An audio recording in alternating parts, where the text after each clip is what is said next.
Madam President, are you ready for me to call roll? Yes, thank you. Trish Bodie, Here. Gloria Gonzalez DeLucia, Here. Alexis Grimes, Here. Sade Fashakun, Here.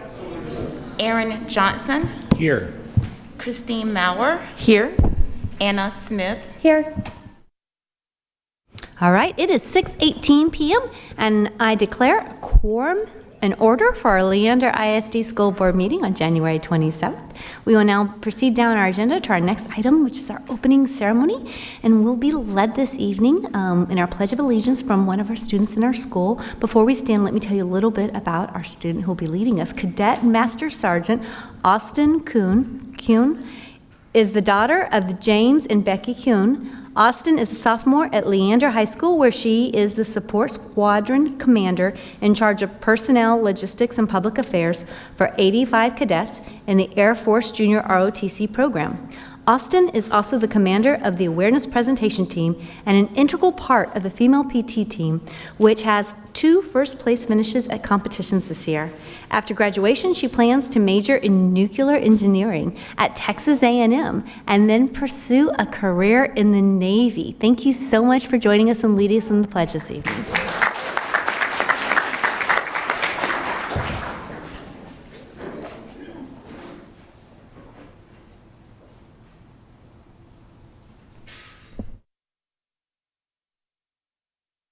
For some reason.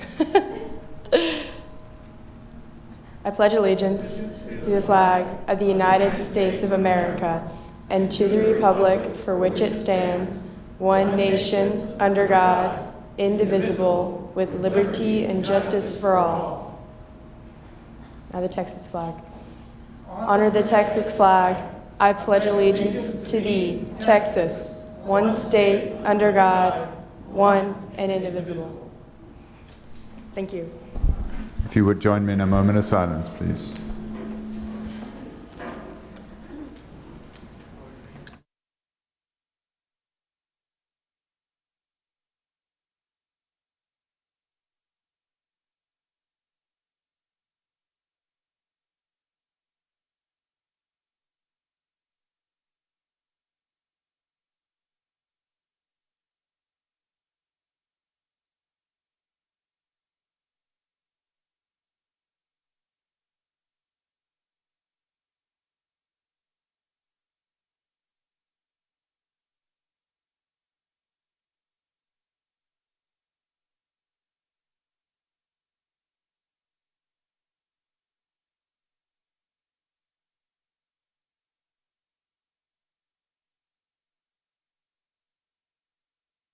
Thank you.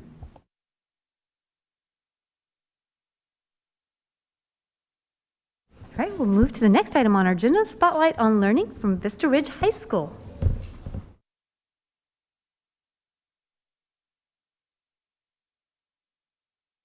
I think this might be the board's favorite spot on the agenda when we get to see the students and all the great things y'all are doing.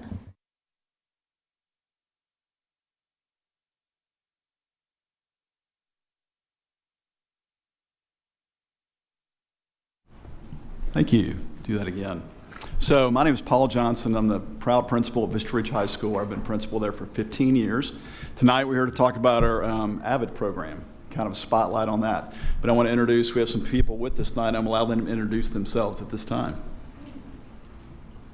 Hello.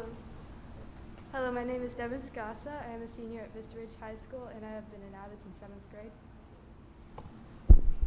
My name is Jam Jones. I'm a freshman at Vista Ridge High School, and I've been in AVID since 7th grade. And hello, my name is Jessica Mondragon. I am the AVID team lead at Vista Ridge High School. I've been, this is my 19th year in education, all in Leander, my 13th year here at Vista, and 9 years with the AVID program. Okay. So by show of hands, who's familiar with AVID to some extent? So everybody, that's good. So we have some familiarity. So AVID is Advancement via Individual Determination. It's a program, a college readiness system for kids in the middle.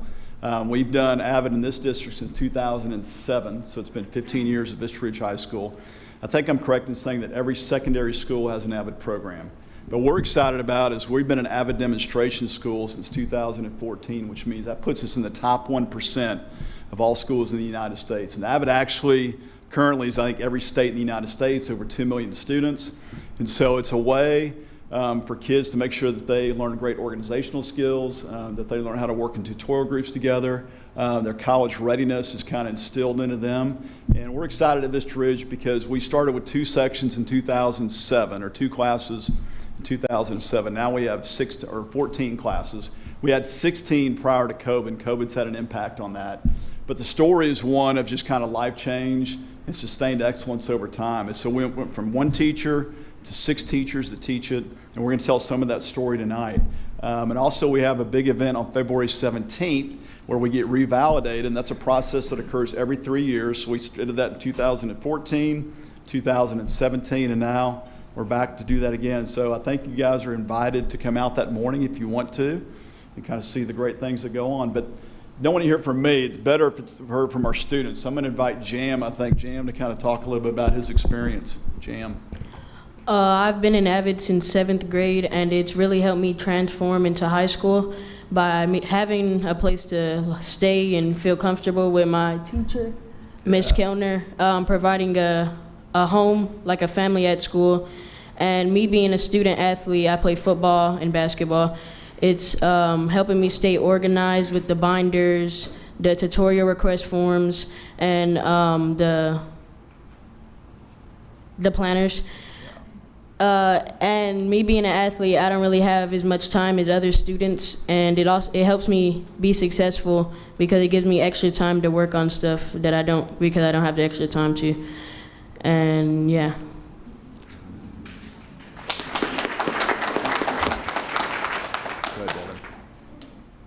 Thank you. Would you mind sliding over to that mic? Thank you. Sorry, thank you. Thank you for allowing us to come and talk about Avid today.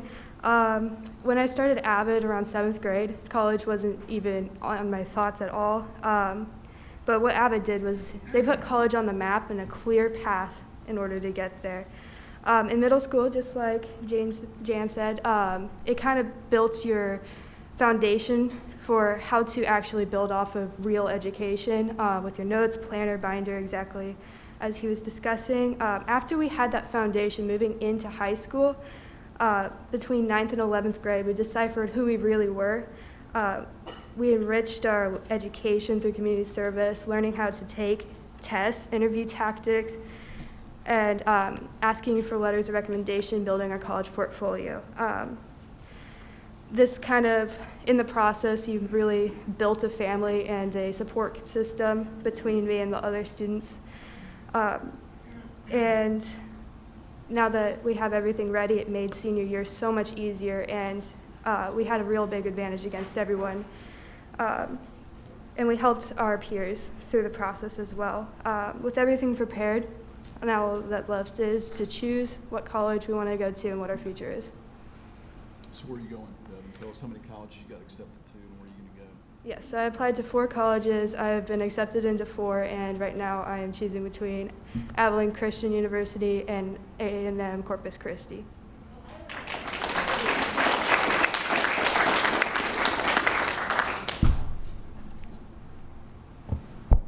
So I'm here to give you the teacher perspective of Avid and what it's done for me as an educator. So as I said, I've been teaching for 19 years. I did 6 in elementary, and then the rest have all been in high school. But for me, when I started, when I was introduced to Avid as a teacher at Vista Ridge High School, I was like, okay, you know, it's just another thing that we're gonna have to do, and it's gonna go away in the next day, right? And so, but when I finally bought into it, and when I bought into it was when I became an Avid teacher, and I went to Summer Institute. It changed who I was as a person. It changed who I was as a teacher. I thought I was doing all the right things, and little did I know I wasn't doing the right things. I needed to do more and be better for my students. And at this time I was teaching Spanish. I used to teach Spanish 4 AP, and it drastically changed how I taught Spanish. I started viewing and intentionally planning my lessons through the lens of Wicker. Wicker is writing, inquiry, collaboration, organization, and reading. And everything had a purpose. Everything that we did had some sort of Wicker in mind. And when I started doing that, as an AP teacher, of course, we always want our scores to be the best in the district and to have all our students pass the test. I went from having about a 60% pass rate to the last year that I taught Spanish 4, I had a 90% pass rate in a COVID year at that.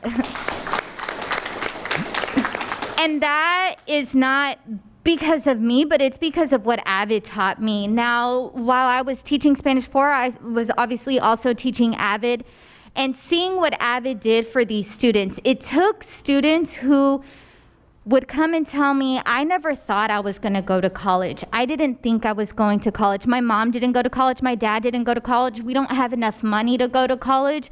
It took students like that and made them college-going students. They go to college. We have former Avid students who are now lawyers, artists. We have a student who is a TA at Syracuse University getting his master's degree there. We have students who are now teachers. And all these alumni all come back and say the same thing. Avid is what got me there. Avid taught me the skills that I needed to learn to be a successful human in this society, because these students learn how to manage a planner. They learn how to check things off in a planner. They learn how to get up in front of people like this in a room and speak with eloquence. And that's something that a lot of teenagers cannot do with ease and clarity, and they do because it's something they have to do on an almost daily basis in the Avid classroom, is present to their peers what a point of confusion is. I don't know how to do this. So to be aware of what you don't know how to do and get in front of a room of your peers and express that is unbelievable for anyone that is, for us in 7th grade or 6th grade, all the way to their senior year in high school. So to see the capabilities and the abilities that these students get from being in our Avid program is something that changed me as a person, because now I have relationships with these students, and neither one of these students are my students, but they both know that they can come into the Avid room at any time and they have a home. And it's a family. It's a family that we build. We're a small little family, and we have our good days, we have our bad days. They have a love-hate relationship with what Avid makes them do. But at the end of the day, when they look back, they come back and they always say, it's because of Avid.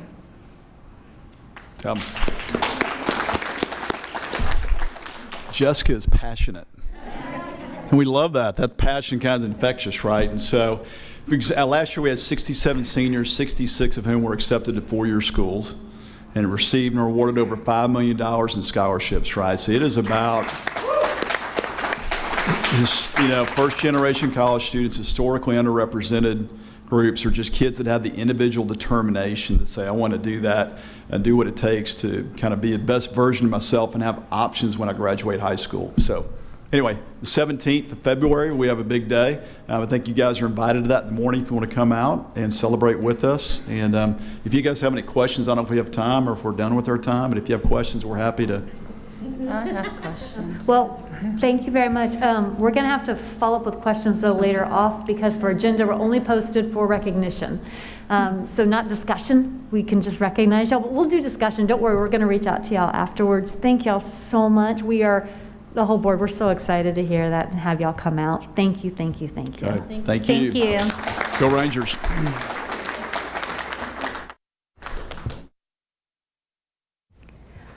All right, we'll be moving on to our communication announcements. We'll start with our superintendent remarks. Thank you, Madam President. As we mentioned last meeting, January is Board Appreciation Month, and so we want to take a few different spots during the meeting to just say thanks in a couple of different ways.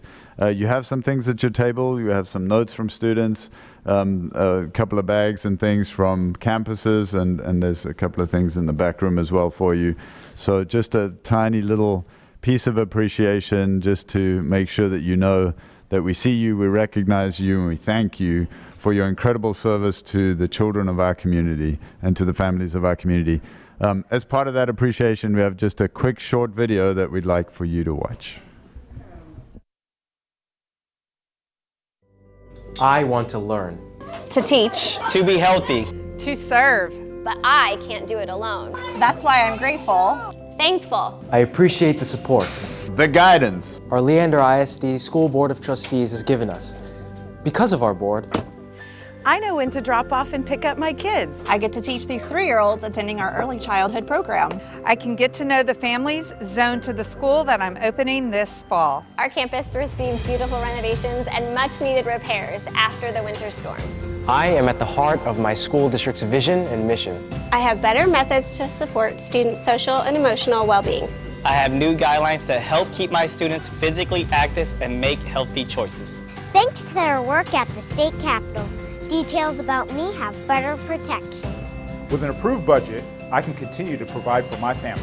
My graduate profile focuses on what I can achieve. I'm assured that there are processes in place that help me be successful at work. I can speak directly with our trustees during listening sessions. Schools opened in the fall with health and safety protocols in place. I'm helping serve Leander ISD as a newly appointed board member. I voted in the November bond election. LISD is investing time, thought, and work into diversity, equity, and inclusion. It hasn't always been easy. Thanks to long nights. A willingness to listen and learn. And lots of coffee. Blech. Our board has helped Leander ISD rise high. Whoa, that's a lot of work our Board of Trustees has done over the last 12 months. And I'm reminded that they don't exactly get paid for the work they do. That's passion. That's purpose unmatched. Thank you, Board of Trustees, for the work that you do to help us to connect and to cultivate our students in Leander ISD.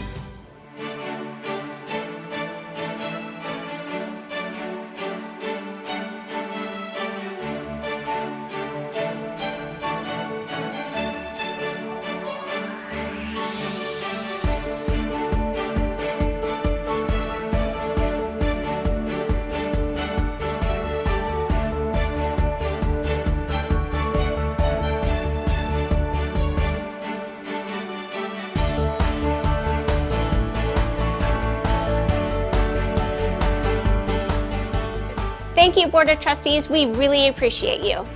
Thank you. Gracias. Thank you. Thank you.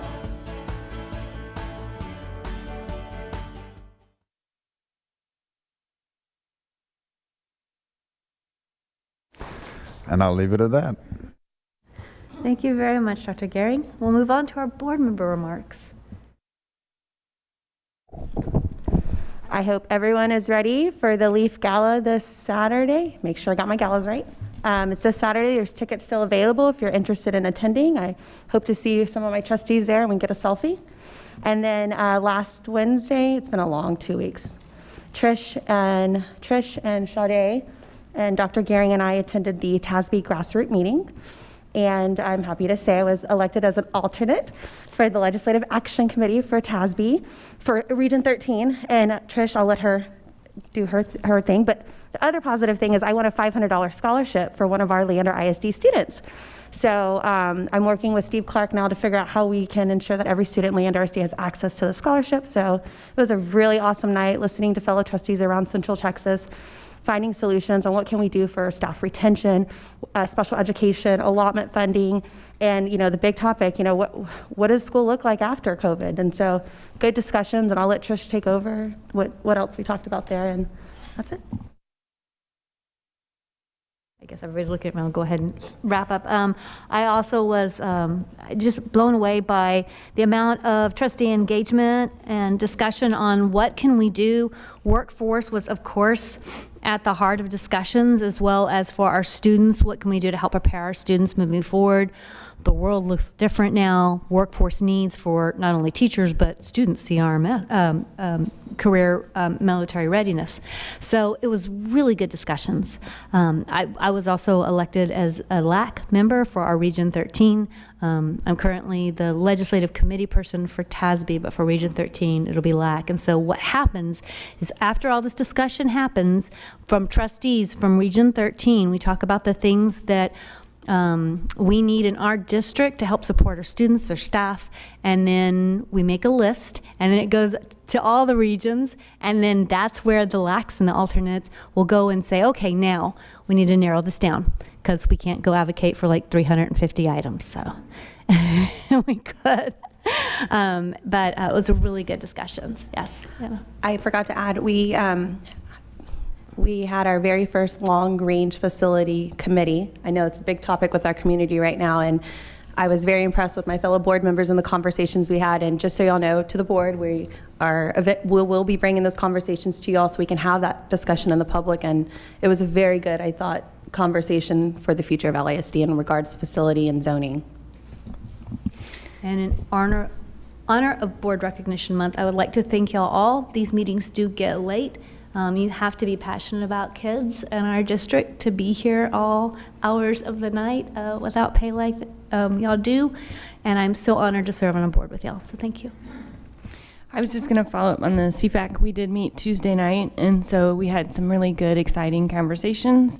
And so I look forward to that continued conversation, and we've requested some things from faculty, and so I'm looking forward to see some of that overlay on how to really maximize our facilities with what programs are at what campuses and those different resources that are already in place, so we can really strategically implement new programs or other opportunities that we'll have access to all. So I'm super excited about that work and what's to come.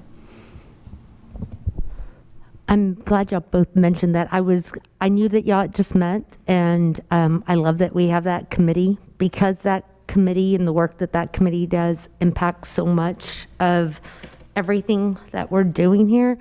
I don't know if it's updates or just kind of as they're working on that, I'd love to make sure that the rest of us are still receiving those updates along the way. My other update was not in relation to that, just wanted to throw that out there and we can figure what that looks like. Last weekend at Vista Ridge, they had a robotics tournament. It's the Austin Metro League for First Texas of Robotics. It's amazing. We have so many of our LISD schools there that are competing, and so many teams from our high schools.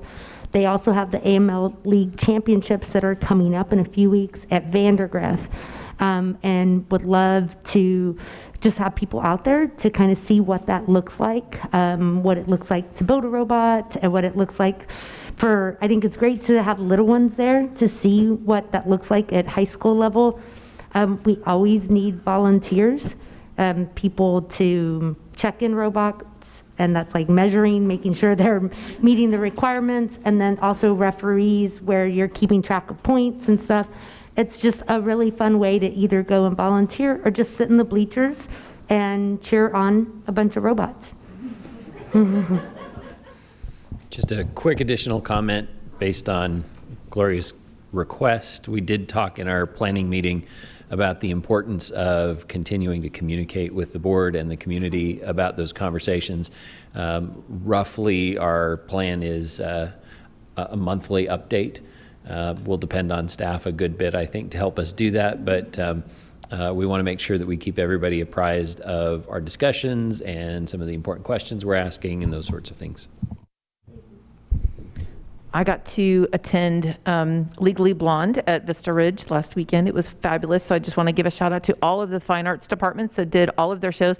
I'm kind of bummed they all happen on the same weekend because it makes it really hard to go see them all. But I know that the fine arts students have worked really hard for months and really put on some fabulous, fabulous productions. I've seen some other updates from other board members and community members that have gotten to see some of the other shows, and just the work that these students put in from top to bottom is just fantastic.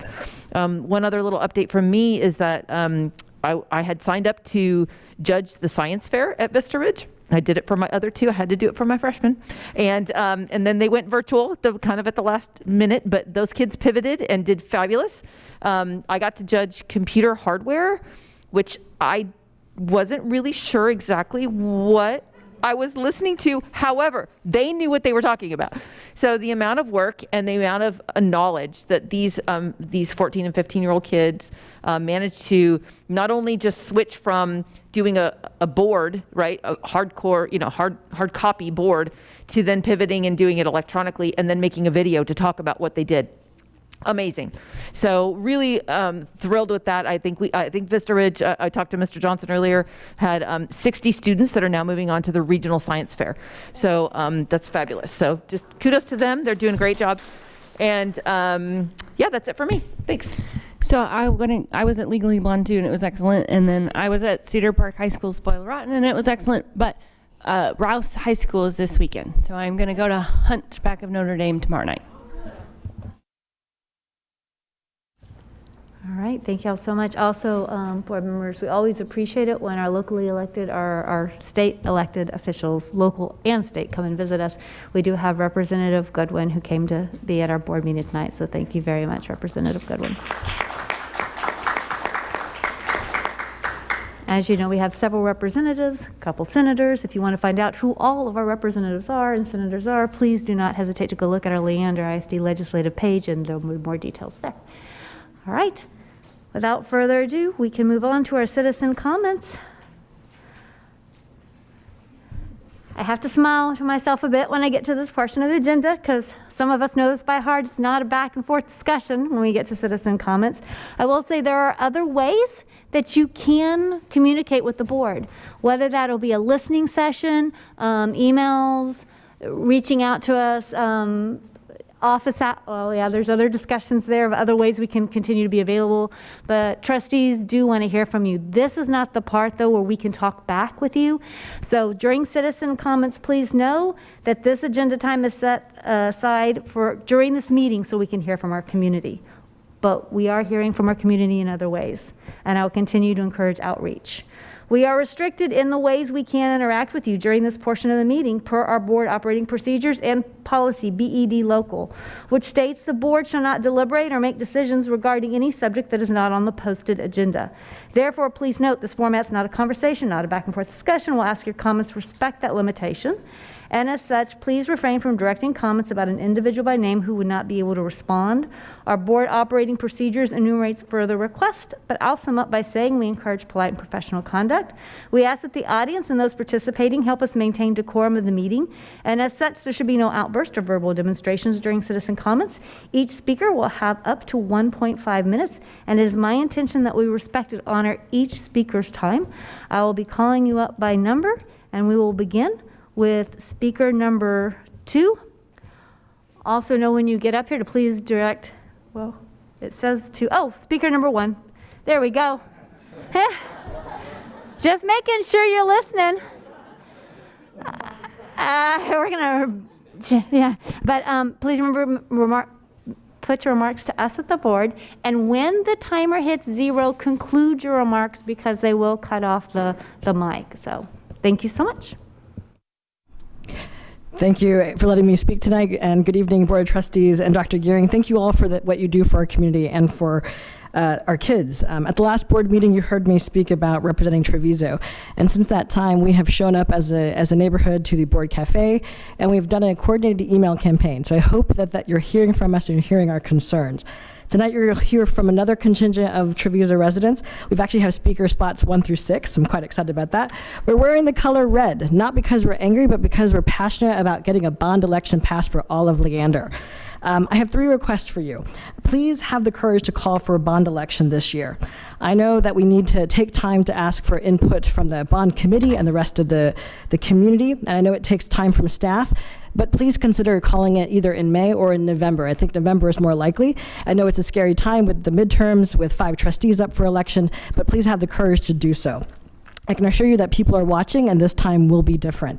Please consider proceeding with the design and architecture of the Treviso Elementary School while we wait for the new bond to pass. And I know in the last meeting it was discussed about increasing the prototypical size of a Treviso elementary school from 800 to 1,000. We're all for that. If it's more economical for us to do that, to build those schools, let's do that. Lastly, please keep Treviso zoned to 1 elementary school. Please do not carve up our neighborhood. Our children deserve a community school experience, even if that school currently is not within our community. Thank you for all that you do, and please, I'm looking forward to hearing all from our residents today. Thank you. Thank you very much. Speaker number 2.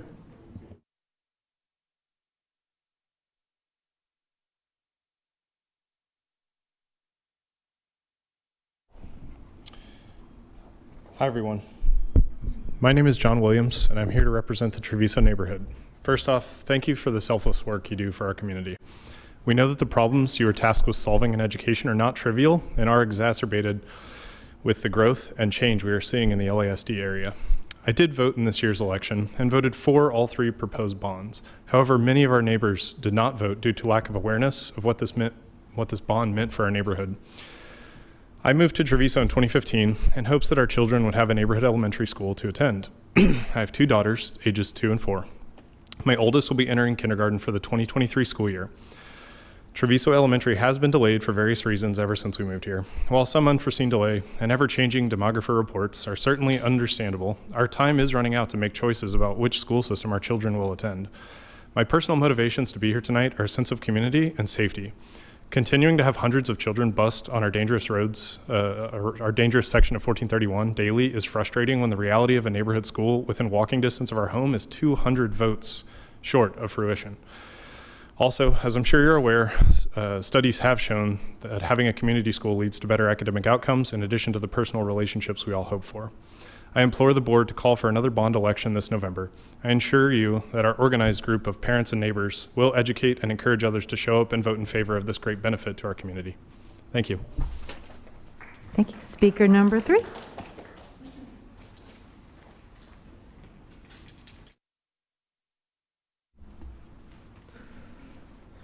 Hi, this is Varun. I am also representing the Treviso community. I'm parent of 2 kids who are, one of them is going to start the school and other is already in second. So I am also one of the immigrant who actually moved from India to here, right? I don't have the opportunity to vote, but I will try my best to convince all my Treviso homeowners to make sure that they will vote, and when I get an opportunity to vote, I will also vote, right? I'm here to request the board to make sure that if we have a community school, as my previous speaker was also talking about, will help us bond together both for the teacher and the student. That will help grow the community as such, right? And again, people are talking about the 1431. There's a dangerous road where I don't want my kids, especially younger kids, to travel on that, which is more dangerous as well. So I'm asking here to ask the board to go for a vote as soon as possible so that we as a community will definitely make sure that this time we Treviso owners, we are all in this together and make sure that this will get passed as soon as possible. Again, thank you for all the good things you guys are doing that is helping the kids to grow even more higher, achieve in their feet. Thank you so much. Thank you. Okay, speaker number 4.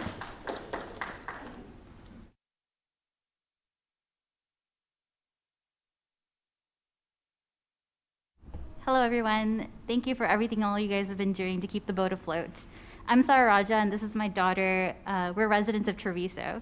She's not old enough to be enrolled in LISD yet, but one day she will be, along with many other children in Treviso. While the normal course of action would be attending a pre-existing school, which could accommodate the growth successfully, that's not the case here. If my children are routed to one of the schools, then it would be a school in which is already overburdened and overcapacity. The current infrastructure is not sufficient to handle the expansive growth that's happening in Leander right now. Treviso is predicted to have 3,000 homes, which roughly would equate to 12,000 people. And the way things are going, there will be many children looking for an educational outlet. We normally would avoid public gatherings with a little one due to Omicron, but instead we're here to support the need for an elementary school in Treviso or elementary school adjustments in general. We're usually on the sidelines of the political arena unless there's a necessity for us to become involved. But in this situation, we were completely unaware of the need to vote to implement the elementary school. It blindsided us that the master plan community, family community centered around an elementary school's predicted course of action needed another variable, i.e. voting, in order to complete the vision. Now, many people are in the same situation as us. During that election, they did not have any notice letting us know. We were told that the HOA was in transition, so they didn't notify us. So we're requesting a bond election for November where our community is actively involved in getting the majority opinions so we can make sure the true representation of our voices is heard. Thank you. Thank you. Speaker number 5.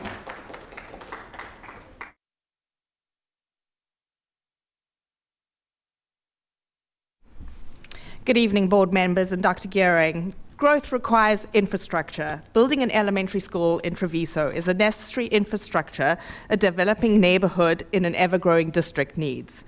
Recent data has shown that the population of Leander has grown 123% from 2010 to 2020. What relevance does this have, you ask? It's simple. The district needs the infrastructure to support this growth. With almost 3,000 homes in Treviso upon completion, an elementary school within the community is now a necessity and not a nice to have. Misinformation spread back last year within the neighborhood, and a general lack of understanding what the bond entailed meant Treviso residents did not realize the impact of the vote. That has changed. We are ready for another bond and will turn out to support one in which we're able to Treviso School to be built sooner rather than later. Mason Elementary School will not be able to sustain the number of children entering into the public school system from Treviso indefinitely. While rezoning is a short-term solution, the bottom line is Treviso needs their own school. It needs our children to be educated alongside their friends and not to have to change schools every few years to accommodate the district growth. I appeal to you to let my incoming kindergarten child this coming August have the opportunity to safely attend school within the neighborhood with her friends and not have to navigate 1431 daily, thus alleviating a bus system for children who can safely walk within the development. Thank you. Speaker number 6.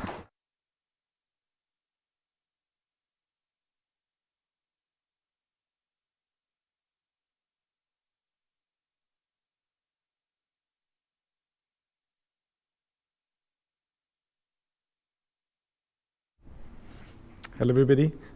Thank you so much for your time and dedication to LISD and taking time to hear the community and their concerns. My name is Muhammad Yusuf. I'm a resident of Treviso community, and the reason I'm here today is to request for another bond election for elementary school at Treviso.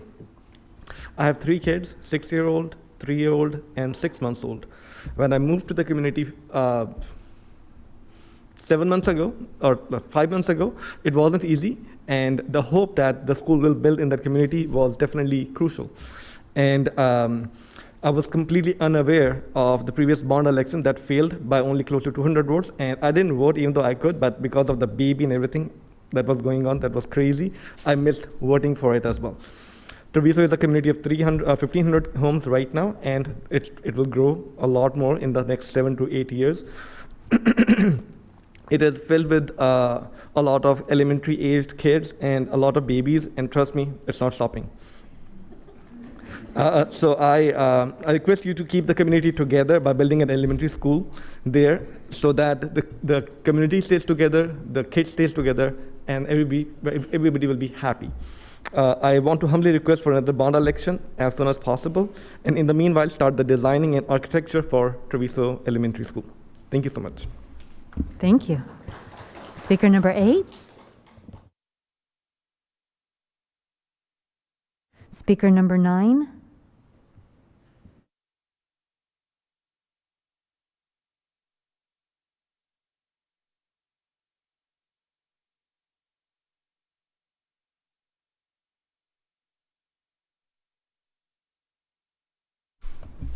Good evening. Thank you for the work that you do and the opportunity to speak tonight. I'm reading this for a friend. I would like to take a moment to focus on not what divides us, but what unites us. First, I think we can all agree that we want the best possible outcome for students in our community. Second, we want to see our children reading at or above grade level with clear comprehension. Third, we want our K through 12 students to see themselves and others through the characters and books they read. I think we can all agree on that. How do we address the animus of the division? We have a diverse community. We have individual perceptions of the problem. We have individual conclusions as to the solution. This calls for some coming together with ideas. Tonight I put forward a possible solution based on the 3 points of agreement aforementioned. Tonight, I suggest we continue our search for books that present a wide range of protagonists and a variety of life experiences. A diverse selection of books offered to students by the district increases the possibility they'll find something that they enjoy reading. I suggest disqualifying any literature that gratuitously contains language not acceptable in a professional or a public setting, such as this. There should be a hard red line on anything with graphic sexual content. ELA is not the place for sex ed. Early sexualization of children through literature is at the center of our division. If you can't find a book to represent a specific culture, gender, ethnicity, or interest that does not contain gratuitous sex, then you're not looking for one. With this one simple guideline. Thank you. Thank you. Speaker number 10.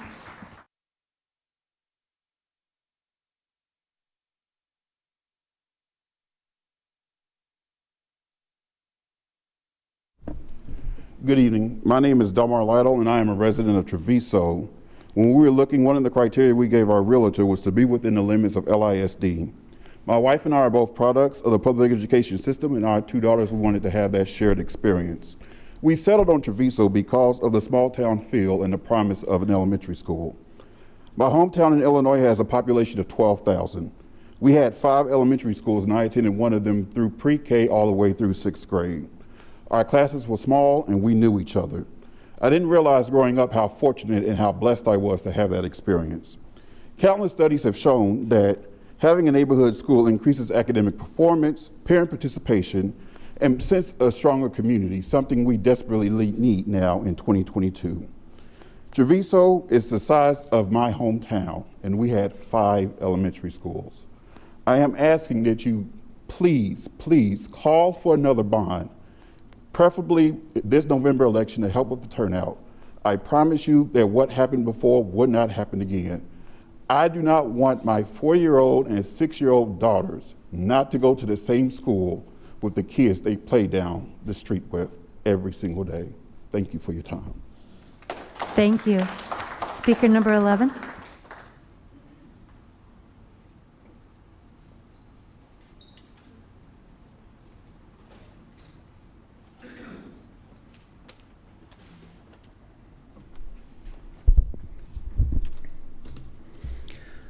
According to our Texas statutes, public testimony at a governmental board meeting is the opportunity to be heard directly by the decision makers and potentially influence the outcome of votes. It's a vital part of our democracy for the citizens to be heard by our elected officials. When citizens set aside their family time, prepare their thoughts, come to a board meeting to speak, they want to be assured that their time and effort have been protected by the elected governing board.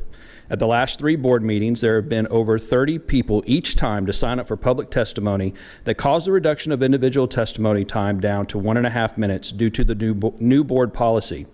Also at the last 3 meetings, there have been over 10 people each time to not show up that had registered early in the day. We would like to suggest that every speaker has to sign up online, must be present by 6 o'clock to get their ticket from the board clerk. The clerk will then count up the total number of people present ready to testify and then determine the amount of time each speaker will have. Those present will have the testimony time based on people that are actually present. It will protect those that have taken the time to come testify, not to have arbitrarily reduced time because others have chosen not to come. This is a simple solution to what looks like is becoming a challenge to the board. We need you to help protect our rights and time as your constituents to speak. This is how time is protected at both our Texas House and Texas Senate, and you can easily do it also. It is not administratively difficult, and it is fair to all. Thank you. Speaker number 12.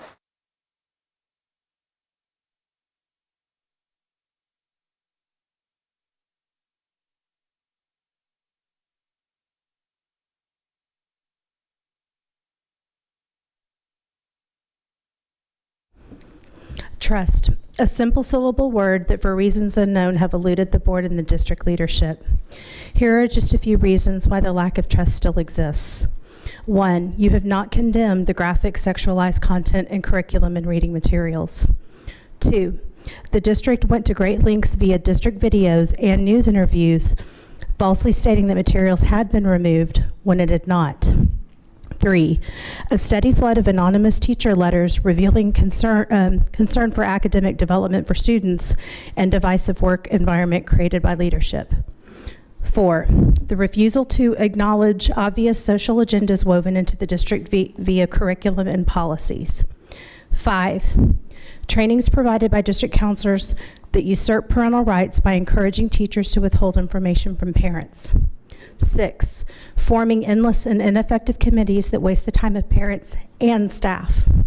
7, ignoring citizen requests to choose election options for new board members in effort to restore community trust. 8, avoiding direct questions as to the reasons why the care funds were withheld when the reasons were discussed in detail between members of the Commissioners Court, the members of the board, and the superintendent. Something could have been resolved if not for the rude, evasive behavior of leadership. To offer context to the history of this journey, we will be reading teacher letters from last year at this time. This is a reminder that curriculum concerns are real for both parents and teachers.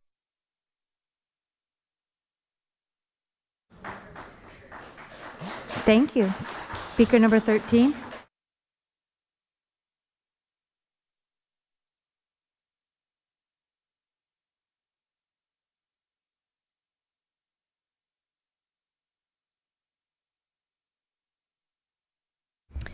This is an anonymous teacher letter previously read last April. I'm a high school English teacher in this district, and I'm writing to express my deep concern about the new curriculum that has been forced upon us by LISD.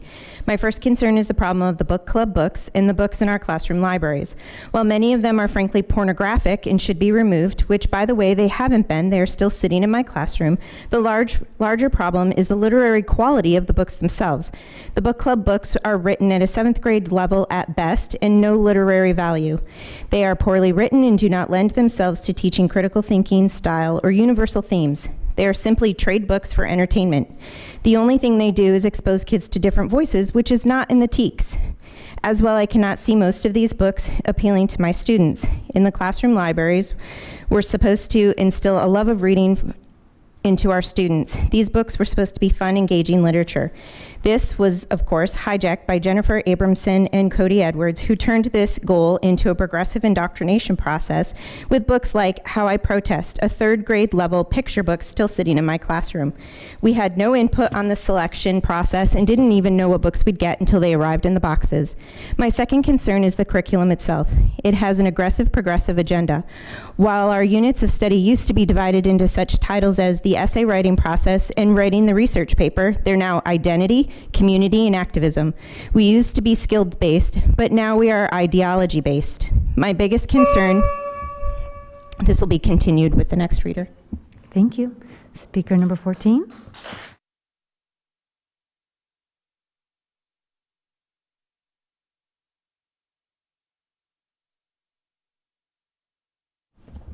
My biggest concern with the curriculum is its focus on equity, which means that content is dumbed down enough so that the lowest student at the lowest level high school in the district can be successful.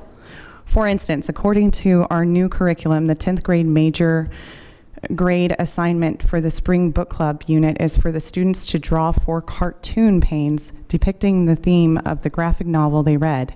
How is this a skill that will help them prepare for college? How would a teacher even grade this? How is even reading a graphic novel preparing them to read a biology or history college textbook? This is not only going to be a disaster for our college-bound on-level kids, but will actually keep that low-level student from ever going to college or being successful academically. What was that quote about the soft bigotry of low expectations? I have seen the results of this ideology firsthand because it happened 20 years ago in California. The AP kids will be fine. They are being given exactly what they need to succeed. On-level kids, however, will not be so lucky. They will not be reading classics, which helps scaffold them up to a 13th grade reading level, because Jennifer Abramson has told all of ELA staff that reading from the canon is contributing to white male rape culture. They will be reading low-level books and probably only excerpts at that. If they write at all, it will be a reflection, a journal response, or some kind of creative writing. The next person will finish. Speaker number 15. Okay.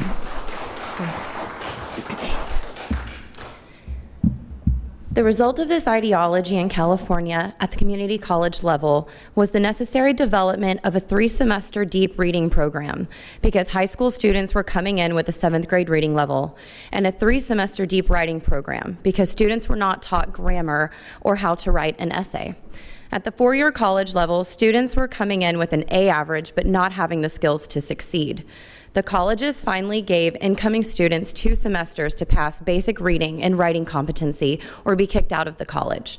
Many of my students had been San Diego State students who are now back at community college to get their skills up so that they could reapply. This is what we have to look forward to. My final concern is how this curriculum and the reorganization of the district to top-down control is ruining ELA education. 5 years ago, teachers in this district were trusted. A teacher's main objective was to make sure he or she was following the TEKS.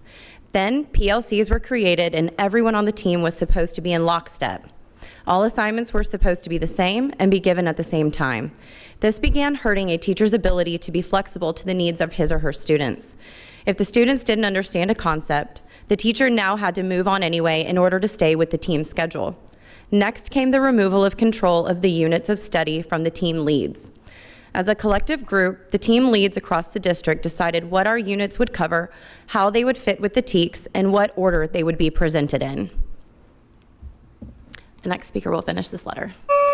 Thank you. Speaker number 16.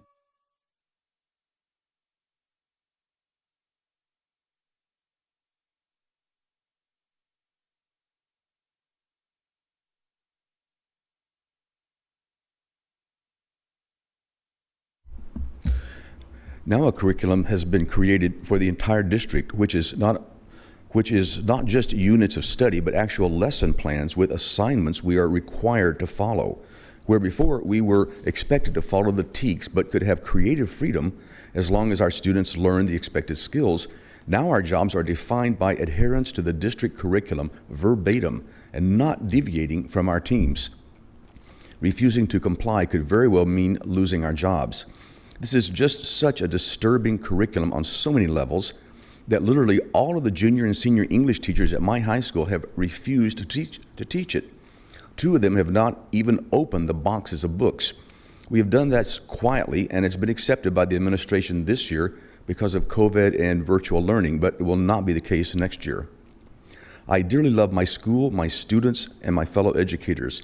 However, I cannot morally, ethically, or academically follow the curriculum now being forced on us. Many teachers I've talked to are planning to leave in the next 1 or 2 years specifically because of this curriculum. We'll be losing some of our best teachers over this. As one of them who is planning on leaving next year said to me, "I can't watch this happen to our students." Thank you, a dedicated and passionate teacher. Thank you. Speaker number 17.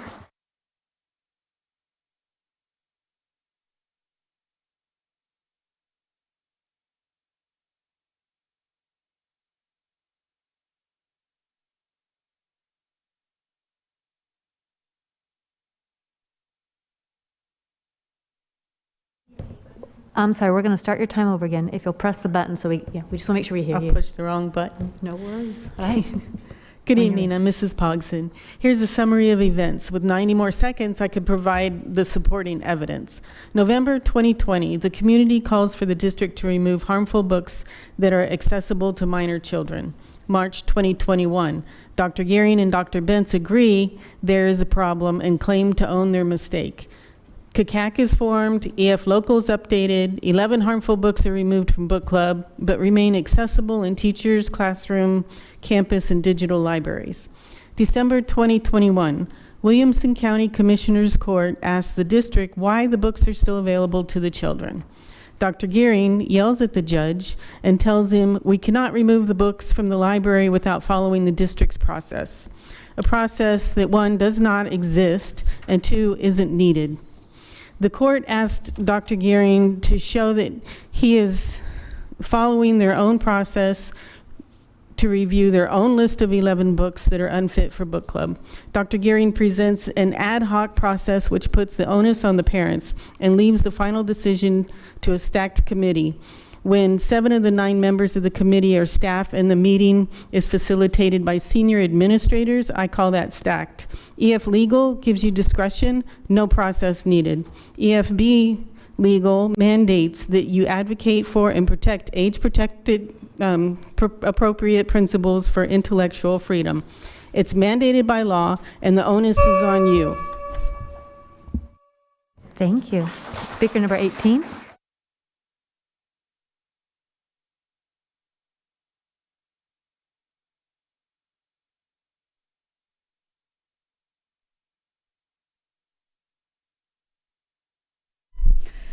My name is Priyanka, and I'm a mother of a 24-month-old. She's very little, but I'm here to support the Treviso school construction. This has been a very important.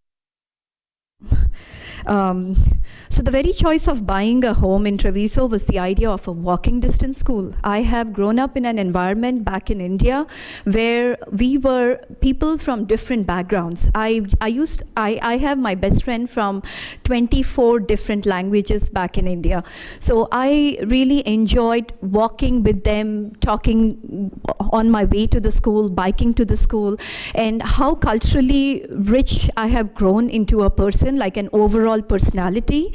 So I was hoping to get a similar experience and an environment to my daughter in Treviso, and that was the whole idea, so that she could enjoy activities with her friends in school and outside the school, within the community, stay protected within the community under the vigilance of the teachers and the parents. So they don't have to leave the premises if we have a school there. Honestly, I'm a little worried now that the bond has been postponed, but hopefully by the time she goes to her first grade, she's able to get a school there. Really, thank you so much for this platform so that we could express our feelings and it's being heard, hopefully. Thank you. Thank you. Speaker number 19.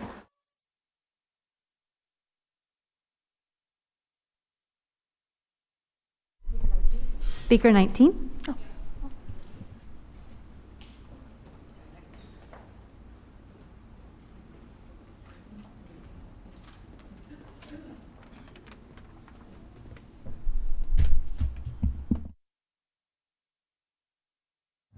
We'll need you to press the mic and wait. Okay. Oh, An 11-year-old checked this book out at their middle school here in LISD. Can I go to the local queer sex shop? They can provide classes, lubrication, and sexual intimacy merchandise, as well as opportunities for shame-free conversation. An 11-year-old. How do queer people even have sex? Don't tell your straight friends, but you're going to have much better sex than they are. An 11-year-old. Can I look at porn? Pornography is to most Christian communities a dirty word. Let's talk about some potential benefits of using porn. An 11-year-old. Okay, but I'm serious. Help, I'm like really horny. Are you thinking about sex again? An 11-year-old. Is my church teaching abusive? It's time we talk about religious abuse. An 11-year-old is reading this. Help, I'm a horny queer teenager. In church, we don't talk about sex very much. Lubricants. If the idea of stopping the heat to relube mid-sex embarrasses you so much that you aren't willing to buy lube, you're not ready for sex. This district is allowing sex education to come into fiction and nonfiction books. The law is opt-in for sex ed, and the age of consent is 17. The social bundles books bought and the choices some teachers are making have a central theme: sexualization of children. Again, an 11-year-old went to their school library in LISD and took this book home. As a board, you have added wording to Give Local that allows this content. Thank you. Speaker 20.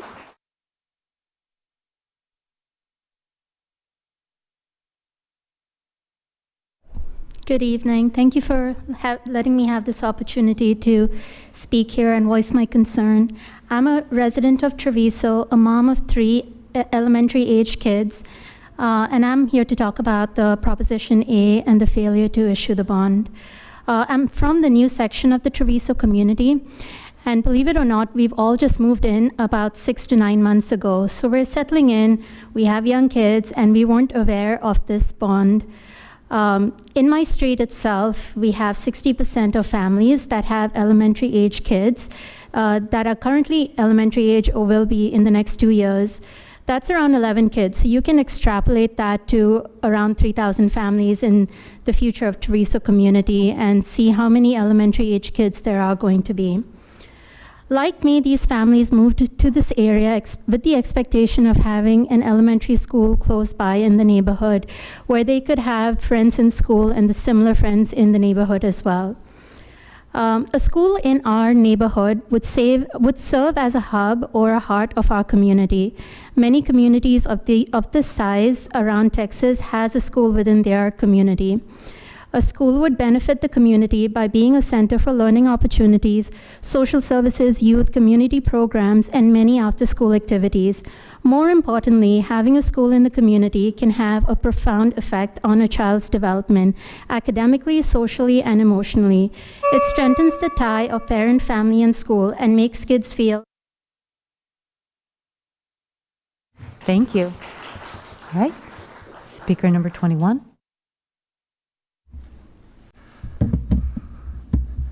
Hello, my name is Tucker Thompson, and I'm coming as a representative of Best Buddies International.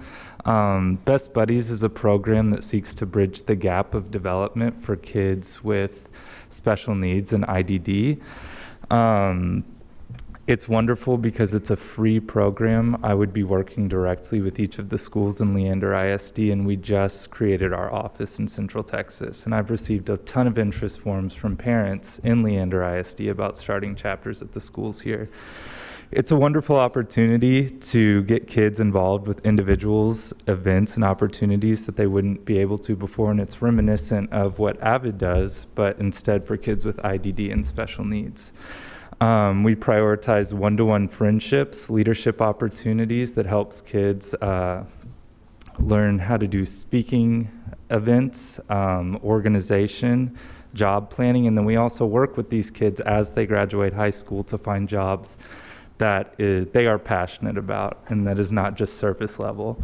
We're trying to create an interconnected community of schools, organizations, and individuals who proactively seek to improve the opportunity for these kids. And I hope that Leander ISD can be a staple for that growth in Central Texas.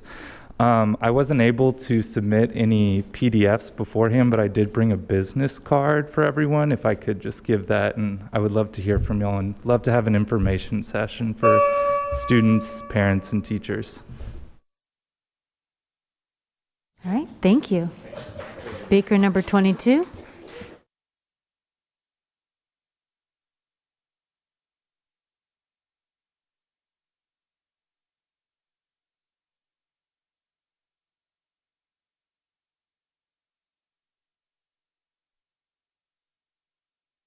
Speaker number 22. Number 22, that's me. It's great to see you guys here tonight. Always fun. I mean that not really, because this is our bond payments. We have not figured out how we're going to pay this back. We have had a bill of over $3 billion for 10 years. We whittled it down to $2.7 billion. Oh my gosh, how are we going to do this? You guys have no idea, which is an interesting thing. I was looking up. By law, the TA has the ability to take over a school district or charter school due to problems with finances. Whoa. Or governances with academics and health and security. What I've been hearing about the books is the stuff I've been hearing for almost a year. I live in Treviso as well. We were sold a bill of goods that was rotten, a rotten apple. I would not send my kids to LISD. Leander ISD, as I was doing some more research, you have a 50-50 chance to learn how to read. These numbers, like these numbers, are real. Anna, they're real. Sade, they're real. 50-50. Why would anyone send their kids to LISD? Why would anyone want to have a school built by them that they run? You don't want them to run the school. Trust me. The numbers show it. You can have an opinion left or right. You can say yes or no, but the numbers don't lie. And why we're honoring this board is worthless. Thank you. Thank you. Speaker number 23.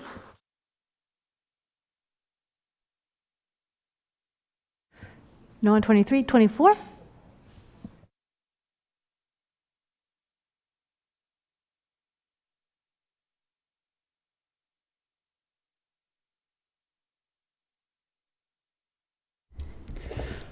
Hi, my name is Joel.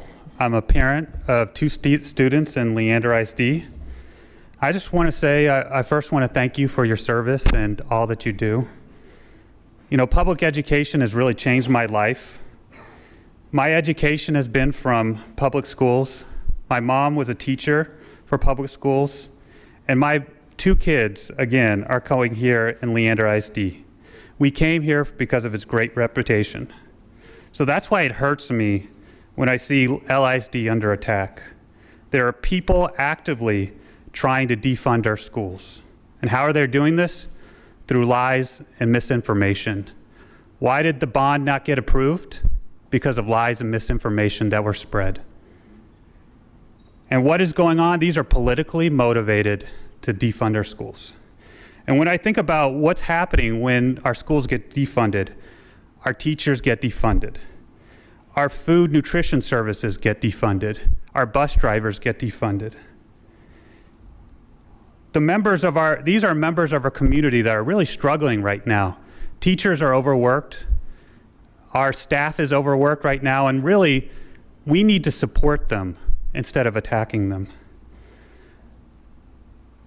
So I think we need to start thinking about our staff and our community and our teachers before we start attacking them and burning it to the ground. Thank you. Thank you. Speaker number 25.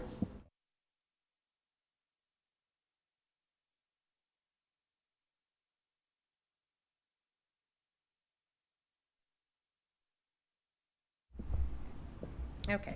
You know, it's quite mind-boggling to see these fringe political activists change their strategy and try to use our past concerns as their own. Here's a quote from last week's meeting. "Voicing a valid concern is not the same thing as attacking, complaining, or whining. Doing so should never come with the fear of retaliation." But, you know, wow, those were the exact same words we've been using all along. So let's not forget who started the name-calling, doxing, retaliation. Us parents started speaking out in 2020. And have we already forgotten about the cardboard penis that was sent to a parent's house mocking her religion? Or how about the concerns about the windows being shot out of cars and homes? Maybe you'll remember the testimony about tires being slashed, maybe the dead animals left on doorsteps. How about the testimony on the cowardly threatening letters mailed to residents' homes anonymously? What's interesting is the people now complaining that they're being doxxed and harassed are the original group of people that started all of the doxing and harassment. It's been going on for over 5 years, and just ask Gloria and Anna, because their Cedar Park Awesome Indivisible group wrote the local handbook on this. While I do not believe in this type of retaliation, you can't have it both ways. Your side seems to love to say actions have consequences. Well, that is what you guys are feeling right now. The consequences of the years of hate and harassment that you all put out into this world is now knocking on your doors, and it's karma.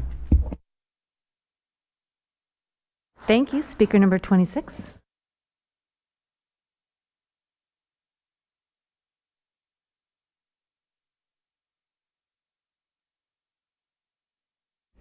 And I'm just finishing off for her speech.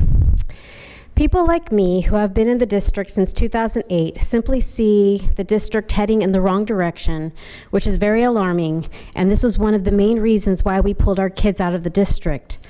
Parents should always have a say in their children's education. In fact, the parents should always be taken into consideration, especially when policies and curriculum are being changed to mimic political movements and ideologies.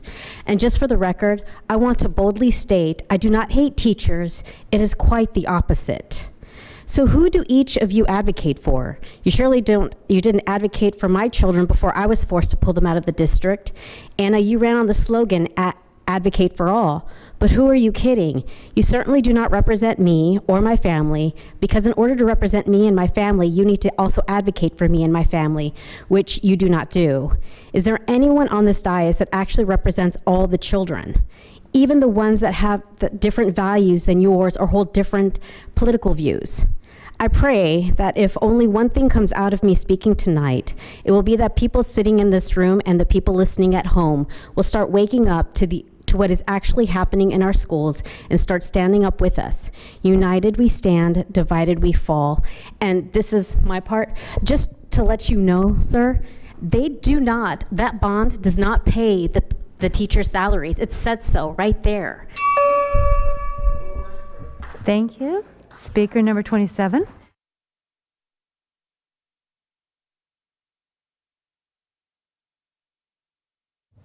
Speaker number 27.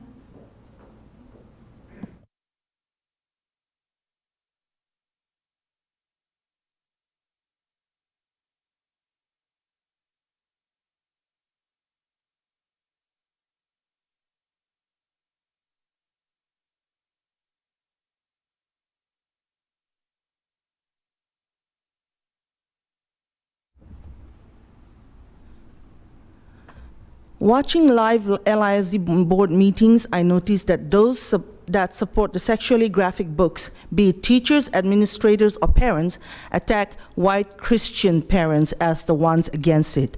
These sexually graphic books that should not be anywhere near a school environment is opposed by parents from all religious, ethnic, race, and non-religious backgrounds. Parents oppose sexually graphic content in the books, not diversity. There are many great diverse books without the sexually graphic content available that the school district should be focused on. Proponents of this graphic material continue to harp on the parents that oppose it, claiming that they are against diversity. We all know that is far from the truth. We strongly believe that all things have right time and right place, and that school is not one of them.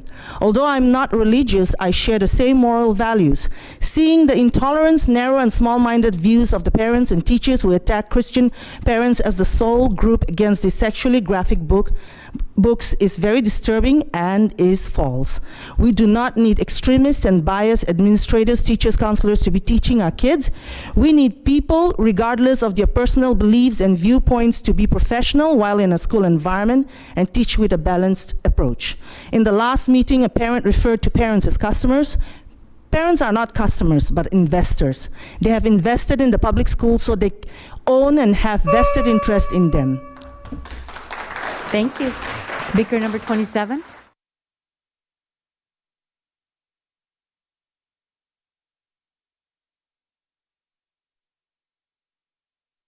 Sorry, we did 27. Speaker number 28.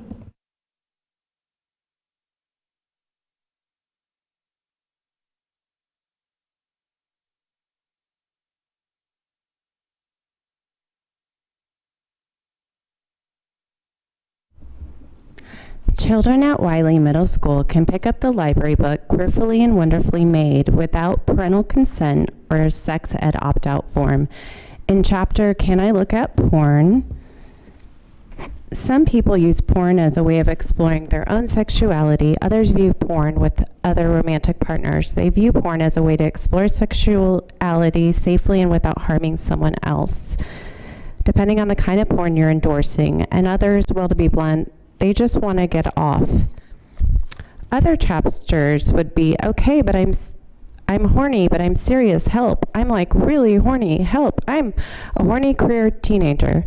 Do we want kids at Wiley without parental consent having access to this guide on how to have sex with these chapters? This is also Human Trafficking Awareness Month, and I've met with 3 anti-trafficking nonprofit organizations that share the reality and the harm of porn that isn't mentioned in that book. And that lots of these actions in porn, a lot of the victims, the porn actors, are actually being trafficked and forced to make the content. EF Local requires a sex ed opt-out form, yet LISD is not including the state policy in the EF legal policy. Thank you. Thank you. Speaker number 29.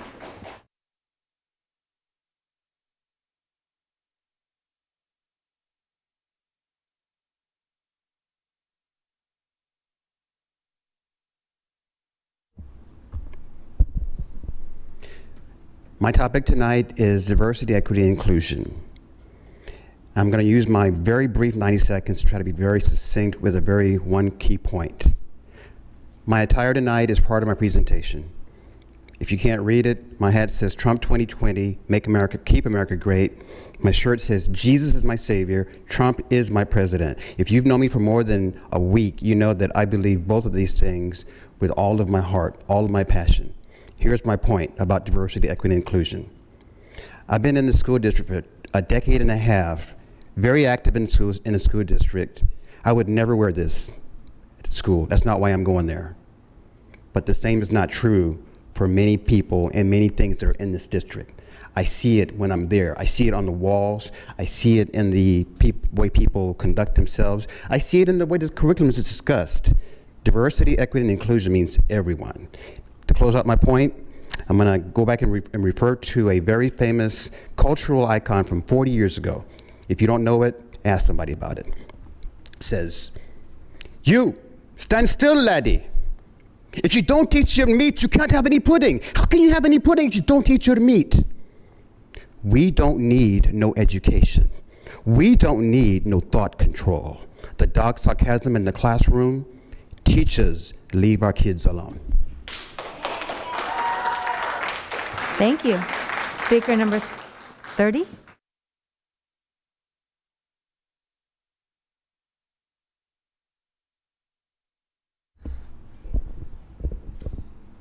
Good evening, trustees. My name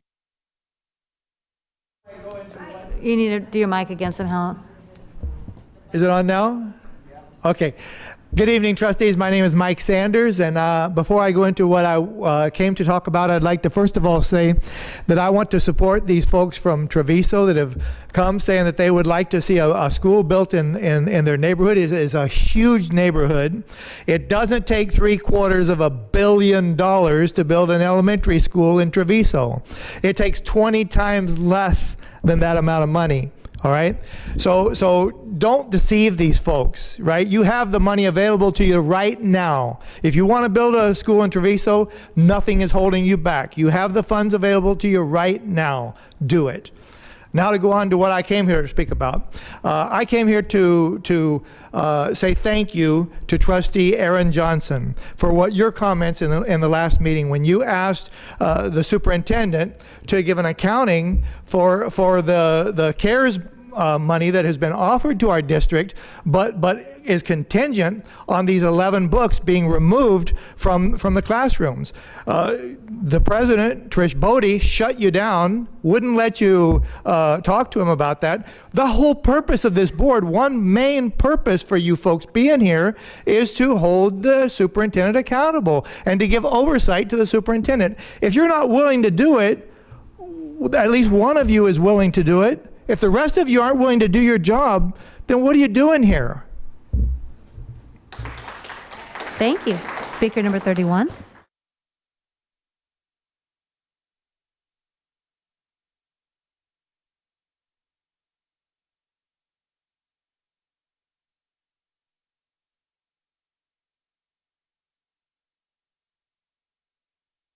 Yes, please. Right there where you see on the...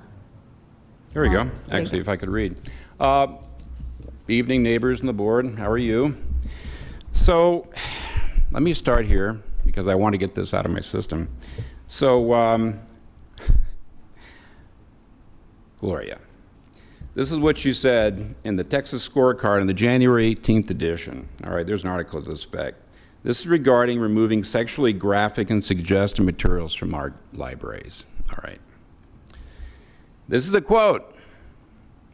Quote, "It was less about the books and more about creating a political movement for something else," she said. What was lost in the political movement was the ability of our students to enjoy reading and to see someone that looked like them or sounds like them in a book. That opportunity was stolen from them. Which one of you is Gloria? I can't tell looking at your mask. Oh, hi, Gloria. So here's the thing. I don't know where you get the idea that is like part of public schools that we need to implement, where sexually explicit material is now supposed to be taught in public schools or exposed to our kids in public schools. I don't recall that when I was in school. All right, cool. So your job, and actually the rest of you, is to listen to us parents. You are not doing that. That is pretty clear. You can see that across the board.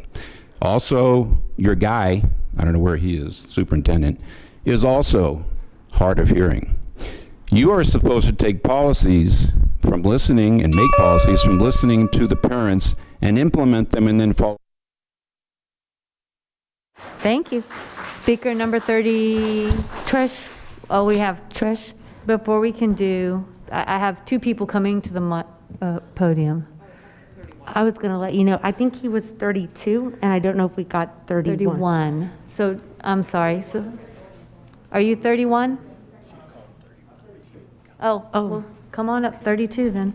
Trish, President Bodie? Yes? I'd also like to move a point of, I forget when, you want a point of order? Point of on- personal privilege? Yes. You want to On- speak yes. about something? Yes. That is a point of personal privilege. Okay, point of personal privilege. That quote was not from the Texas Observer. It was a quote from another article that I did completely separate in a parent's magazine and was put into another article. So I did not do any quotes for that publication. It was a quote in a different publication. So just want to. All right. Now, what speaker number are you? 32?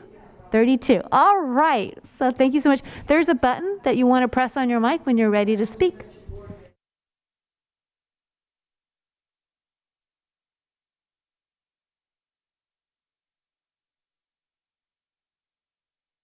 Oh, just a second. You want to press the button. Audience, we need to let our speakers speak when they're up here. We need to honor, your time's honored. We want to honor their time when they're up here. It's their minute and a half. All right, thank you so much. You're ready. I just want to thank you for all of your service. Also, the Leander police officers who are protecting people out there. They put their lives on the lines to protect all of us. I'm here because I've recently become aware of a number of threats that have been made against school board members, against school staff, and against parents who are concerned about public education. All across the Austin area and across Texas, threats have been made against black people and allies of black people and other people who are vulnerable. Our family is one of those, and it's been over a period of years, and there have been no charges brought in any local jurisdiction. The blocker of that is not simply the people on the conservative side, but local government generally, including city council members who are quite progressive. And I would just say that there are some people in this audience, 2 people in this audience, who have stoked our fears and encouraged direct threats against the lives of me and people that I know. And I would encourage you to assess how the school board can ensure that teachers and staff can actually know that their complaints about any threats that they receive actually receive appropriate action by law enforcement. Assuming these threats actually happened, it's super important for the whole community to know this. If they don't know this, then the law enforcement's not going to do anything about it, and it's going to continue, and it's only going to get worse. It's happened before, it's happened again, and I'd like you to actually assess your role and report on it. Thank you. Thank you. Speaker number 33.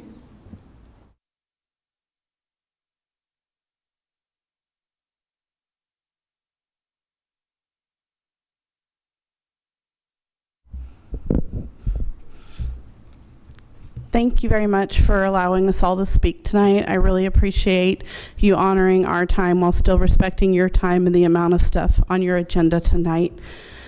I want to start by just talking about the school schedule. I know y'all are talking about it again. I was really disheartened to see last meeting when y'all were looking and talking about the surveys for teacher in-service days and for teachers' opportunities to work on building their curriculum. And y'all did a lot of surveys, and the teachers overwhelmingly asked for the half days for them to be able to do their instructional time. And that shows me that that worked really well this last year. We have teachers that have had to relearn how to teach over the last 2 years. We have teachers that are giving up their time during the day to sub in another classroom. We have admin subbing across our district to make up for the lack of teachers and the lack of subs. And when our teachers spoke and asked for a schedule that allowed them to prepare more effectively and it was more beneficial to them, they were ignored in favor of opinions of parents and opinions of admin. So I'd really love y'all to discuss that more and consider maybe taking their words at higher value. Thank you. Thank you so much. Is there any other speaker that I've missed, Brandon? Okay, keep me up with the numbering system. All right, well, this will conclude our citizen comments portion of the agenda. We'll move to our consent agenda. Unless there's a motion to sever, I'd like to go ahead. I need a motion to approve as presented. I make a motion to approve as presented. I second. I have a motion from Gloria, second from Anna. All those in favor, please raise your hand. 7 ayes, no nays, motion carries. We'll move on to the superintendent's report with the COVID update, enrollment and attendance update, and vision and learning. Okay, so you have to listen fast. I'm going to talk really fast for Anna. I am very honored to be part of this team of 8, and I want to just say one more time thank you for your incredible service to the students of our community, to the staff of our community. We feel that support every single week and every single day, and so we just want to thank you and say a huge appreciation. I'm just going to run through a few of the things that you've done in the last year. These have all been posted to social media. I'm sure you've seen some of these, but I think it's important that we point out that this Board of Trustees is engaged in really difficult and challenging work and challenging decisions week in, week out, and it's really important that we recognize that. And so we got hit by a really strong winter storm this time last year, and the board immediately stepped in and helped to make sure that we could recover from that. The board continued to take care of our teachers and our staff in those difficult times, and really helped to make sure that we could recover effectively from that. We expanded pre-K to include eligible 3-year-olds. We adopted the vision and mission statement for the district. You advocated at the state level to make sure that we could get the pandemic funds that we needed. And you approved the additional use of fund balance to make sure that our teachers were taken care of in a very unsure time.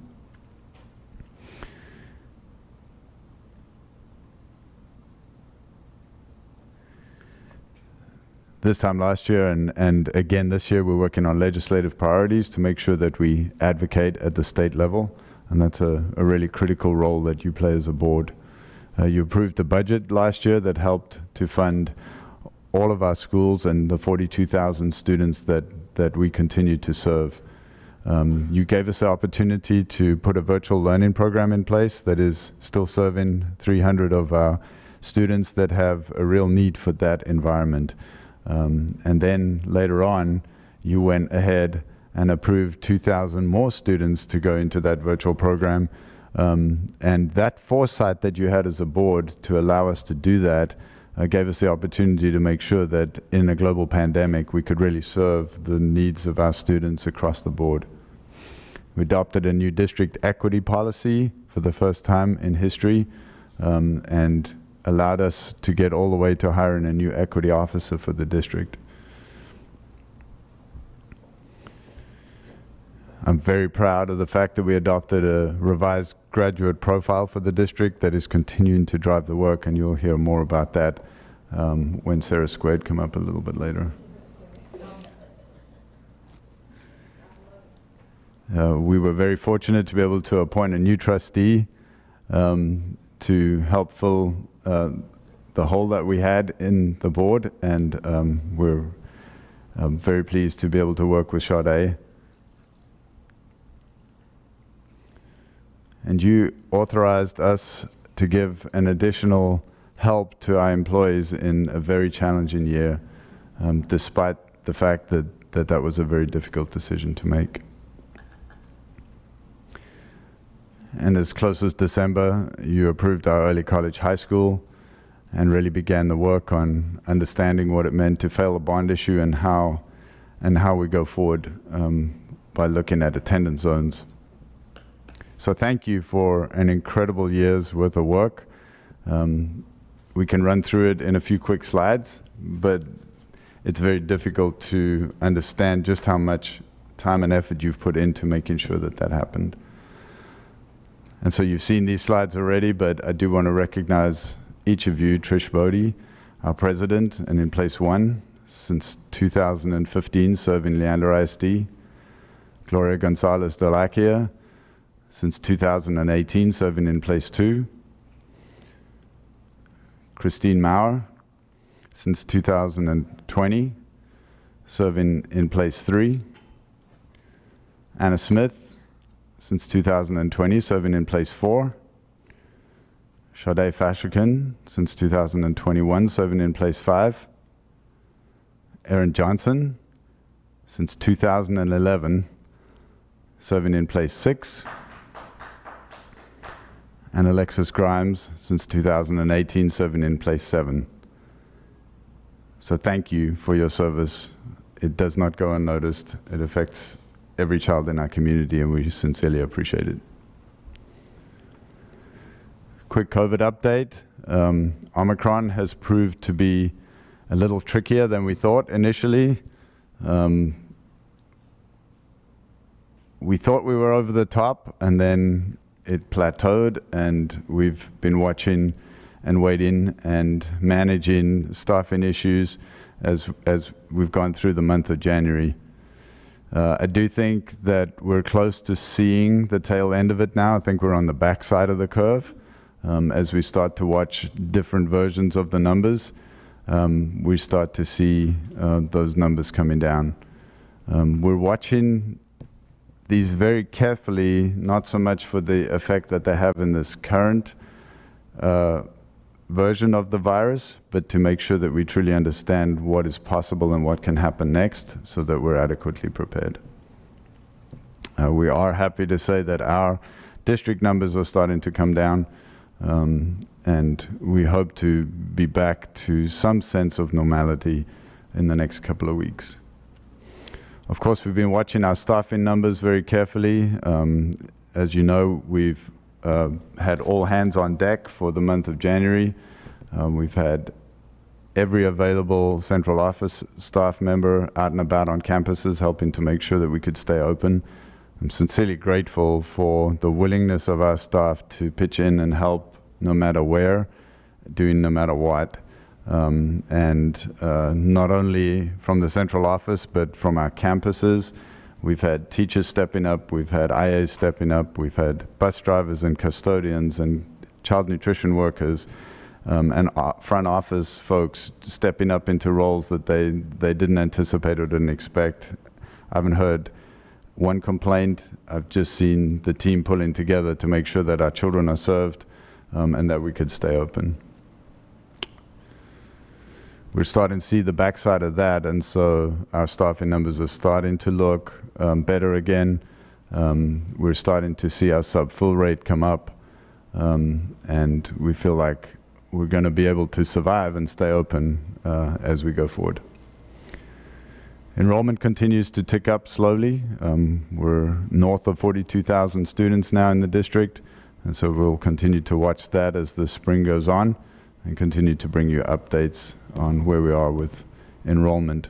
Attendance is, of course, very important to us at this time because that is what drives our revenue and our funding.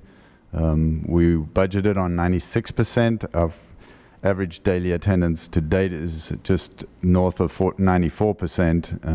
And as I told you, there's about $3 million attached to each of those percentage points of attendance. And you can see that the month of January has been a little brutal. We're starting to bounce back up now, closer to that 90% mark, but we've been sitting in the low 80s for much of the month of January. We did listen to the Commissioner of Education today, and he has suspended all of the attendance waivers for the moment in anticipation that they're trying to figure out what else they can do to help districts. This is, of course, not just Leander ISD, this is across the state. So we anticipate that at some point in time the Commissioner will bring us hopefully some relief on the revenue side, on the funding side, because of these low attendance numbers. As you know, and has been mentioned a couple of times, we have the Leaf Gala on Saturday. We're very glad to be having that in Cedar Park. Super excited to do that. We have our modified retiree celebration where principals and supervisors are delivering meals to our December retirees happening in the next couple of weeks. National School Counseling Week coming up, Volunteer Appreciation Week coming up, and we have a teacher workday, and no students are off on February 21st. So I'll be happy to answer any questions that you might have. I have some comments, questions, I guess comments. So thinking about a point that you made was, has to do with lessons learned from Omicron, just in case something like this, or maybe even worse or different, shows up.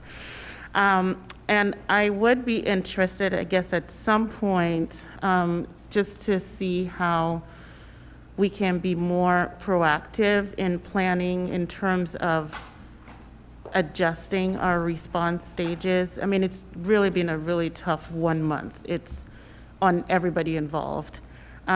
Making sure that the communication is frequent to the community, especially with what is going on in the health departments, in the hospitals. You had shown how the ICU bed was down to like 2%.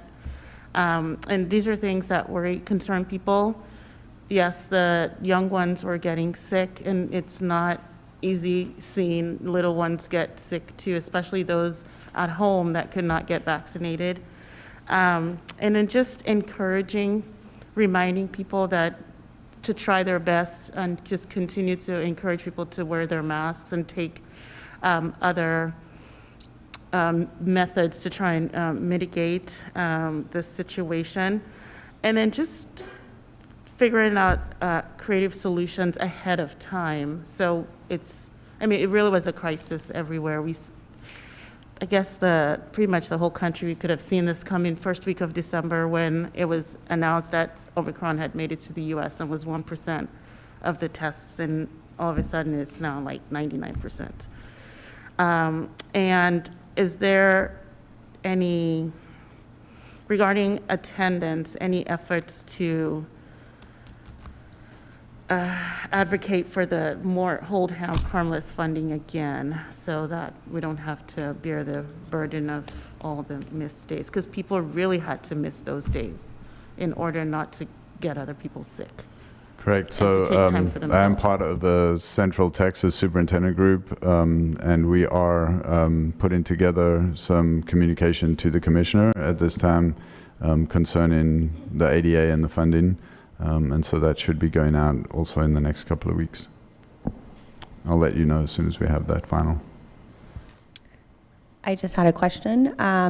You know, y'all know my daughter was out for 10 days because of the COVID policy. I'm just curious, how are we incorporating our student facilitators for those students who have missed 10 days? You know, I see the attendance, daily attendance is quite a few students. I just want to make sure that we're giving those opportunities for those teachers and students to be able to make missed learning opportunities. And I'm just curious, what does that look like? I don't need an answer now, but I'm just kind of wondering, because this month, I know for my family alone, it hit us pretty hard because I have a lot of kids that were out.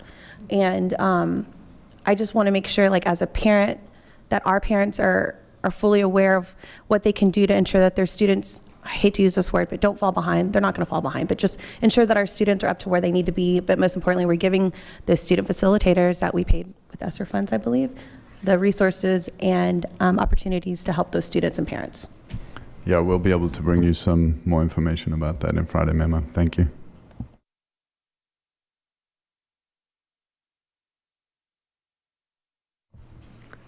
I just want to thank you and thank our staff. I know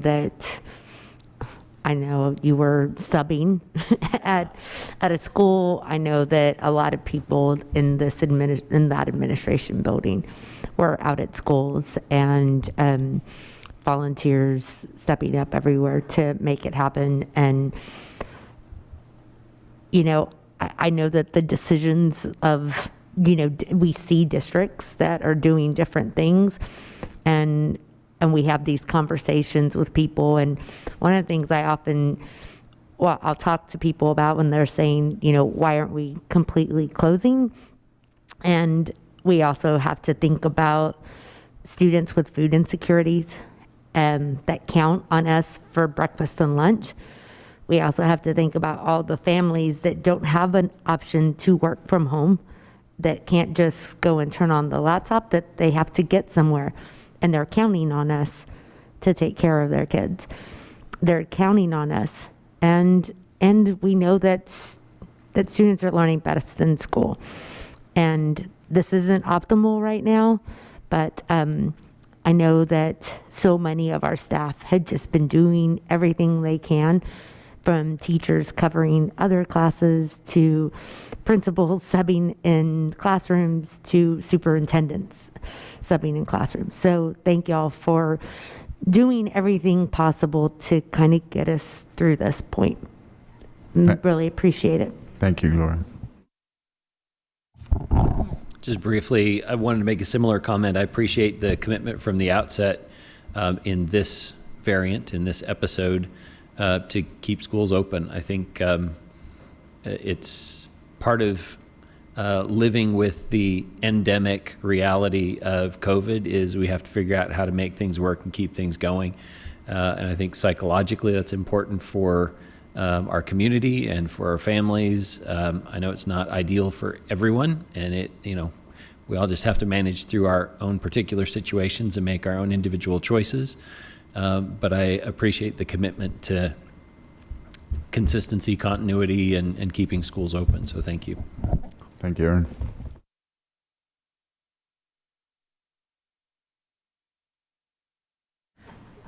The other day I was on the phone and I had 3 parents, it was all on the same day, tell me that they had signed up through ESS for subbing. So it has been, it is and will continue to be a community effort. Public education, our community schools. It was so exciting to hear these parents stepping up. And then I wanted to go, yeah, I just talked to the superintendent and he's at one of the campuses or heading to one of the campuses. So really it has been an effort. I agree and echo the comments about thank y'all. Thank you, Dr. Gehring, for rolling up your sleeves and getting there in classrooms and teaching our kiddos. For our admin staff, I know it's been busy, and I keep telling y'all when y'all send me emails, don't apologize for taking a bit. It's okay. We've got this, and it has been a community effort. It's been really cool, though, to see it. The kids are doing well. We're seeing learning, just like we saw from the Vista Ridge kids, and that's awesome in this time frame to be able to look at our students and still say, we're moving forward with them. So. Oh, and all the theater, and yes, theater. And the sports banquets and programs and all the things that I'm missing, yeah. We'll look at your playbills after. So yeah, they've got playbills. All right, thank you, Dr. Gehring. All right, we'll move on to the next item, the student experience. And we're gonna consider approval of the 2022, 2023, and 23-24 academic calendar. Oh. No, she says she's going to wait, so we're going to take her.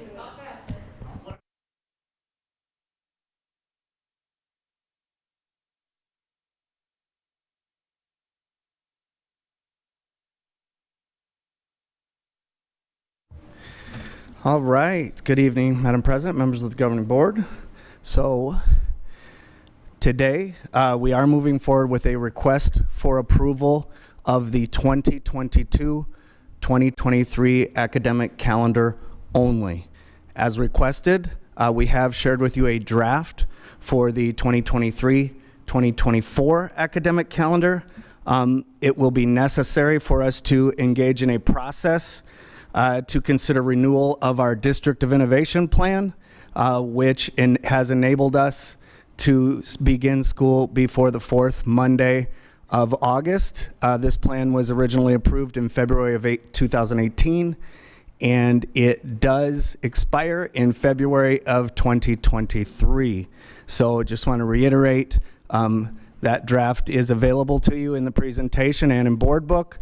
We are only asking that you consider approval of the 2022-2023 academic calendar this evening.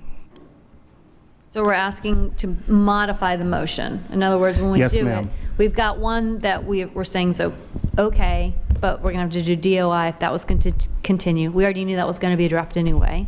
Yep. But that's what our test run is. So for tonight, then the motion is to move that the board approve the 2022-2023 calendars recommended by administration. That's what the motion now needs to read. Precisely. Thank you for summing that up, Madam I President. just want to make sure we're all on the same page. I wasn't making a motion. I just want to make sure we're all on the same page of what it was. So. Clarifying question. Yes, sir. Based on the District of Innovation renewal date or expiration date, more accurately, I guess, it seems to me that the dates at issue are never mind. Never mind. I look forward to our discussion around District of Innovation. Well done. As do I. As do I. I just want to say thank you so much for tagging on that date in April that we discussed, that we talked about last time. I appreciate that. I think that will be a much needed break for those teachers in April, so thank you for that. All right, that does move us forward in the presentation. So I have one question. Oh, yes, sorry. ma'am. Oh, sorry. No, My go ahead. No, go ahead with your presentation. As we discuss things at your pleasure, Madam. So it's similar to one of the comments that we heard tonight, the last comment that we heard tonight, which is that balance and the tension between the teacher's wishes and the admin and parents' wishes, and hoping that this particular calendar addresses those in a balanced way so that those teachers get that time that they need to do their extra training and also just preparing for class in general without having those half days. That is an excellent question, and I just said this last time, but I just want to say it one more time that I am grateful, and I think I know that our teachers are grateful. This actually just reinforces that they're grateful for the incorporation of the early release days over the past almost 2 years to account for the increased amount of planning and collaboration time that was needed to first start, school remotely and then go to, different remote and in-person models and really work through the COVID protocols and things like that.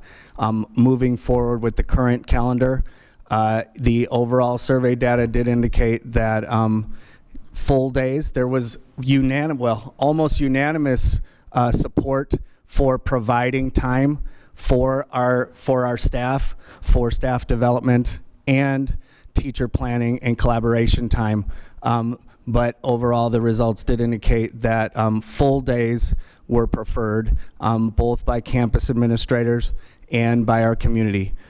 We have attempted to strike a balance by building in 4 additional professional development days, which actually has meant less student days, as we talked about last time. This is the original calendar I brought you at our last meeting. Since that time, I have gathered additional feedback with level likes with our principals, and also in our district-wide educational improvement committee, coupling that with some of the input gathered in our last board meeting. We have made a slight revision to the calendar, adding that April 10th day, which we believe has a dual benefit. It is a benefit for our families because it does strategically place a student vacation day right there, enabling for a 4-day weekend, but it is also a staff development day so that we basically have 1 full day a month for staff, both for professional learning and for teacher collaboration and planning, except for that shortened month in December, as well as that last month of May, which we know is crunch time for additional tutoring and also state testing. I've shared with you the amended slide with the state minutes. You again see the state requirement and the amount of minutes that are banked in that column second from the right.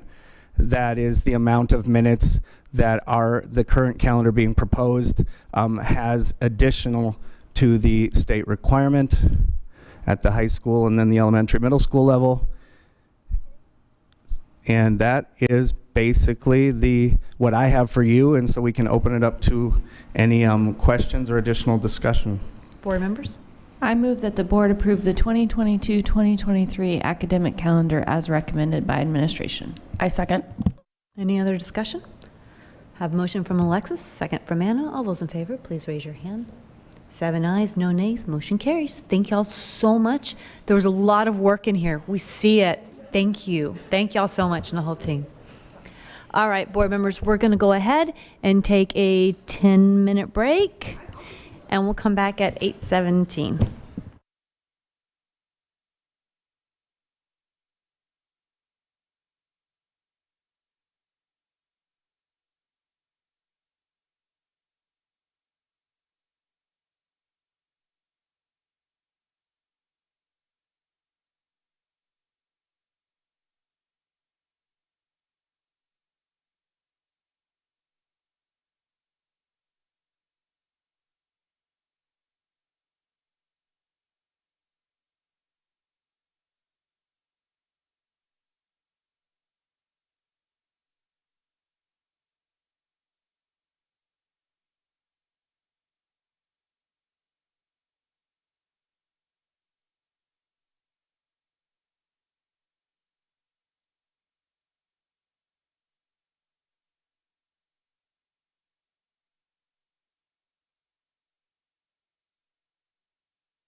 All right, board members, it's 8:22. We are back in open session, and we are on our next agenda item of student experience, talking about our instructional material selection process update.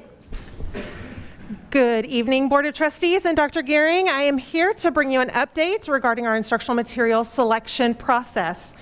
So if you'll go in a Wayback Time machine with me, in September of 2021, we had a presentation at the board meeting where we talked about our new instructional material selection process. Included in the updates to the new process are an aligned vetting criteria that aligns with the new EF local policy, increased opportunities for community feedback, aligned instructional resource selection schedule. So you'll remember last year we brought a pre-K adoption to you in March, and then it was May whenever we brought an AP social studies adoption to you, so we wanted to get those timelines aligned. And then we also shared with you in September the schedule of upcoming adoptions through 2025. And so tonight what we're doing is we are updating you on the work that we have done so far this school year with the current adoption. So the purpose of the presentation is to present the instructional material selection processes and solicit feedback on the instructional materials under review for the following courses. So this year, as a reminder, we do have 6 courses that we are needing to select new materials for: K-12 Health and PE, 6th grade Social Studies, AP Environmental Science, Marketing, Nutrition and Dietetics, and Kinesiology. You'll note the asterisk again there next to Health and PE. So as a reminder, Health and PE is the only set of courses that is under a proclamation. So it's time, according to the state of Texas, because of new standards, to adopt new resources. The others are on our schedule with this timing. Number 1, based on the process that we wanted to align our adoptions. And number 2, because either they are expiring with their current resources, so that's the case for 6th grade Social Studies and AP Environmental Science, or they are new courses. So Marketing, Nutrition and Dietetics, and Kinesiology are all on the new course list. So the adoption timeline, this is the exact slide that was presented to you back in September.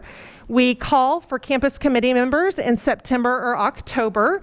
As appropriate, we traditionally have 1 campus committee member per campus for each of the different courses. It's a little bit different this year with some of our courses because, for example, elementary PE, you only have 1 elementary PE teacher on each campus, so we have some representation that looks a little bit different, but traditionally that's the direction we had. And then those teachers come together at district level meetings with their campus members. So as they came together, beginning in October, they start with a needs assessment. They collect all of the optional resources that are out there for consideration, and then they evaluate those resources using the rubric that's in our new draft manual that was shared with you back in September. And then they narrow down the resources that they really want to seriously consider for this year. Then they go back to the campus level meetings and provide updates to others who need to know about the work that's been happening. And now we are here on their 4th bullet, gathering community feedback. So we are at the time right now that we need feedback from our community for all 6 of these courses. We need to hear from our community. The window opened on January 18th and will remain open through February 18th. So it's open for a month. If you go out into the foyer over here, you will see the hard copy resources there for you to consider tonight, and you too can provide feedback.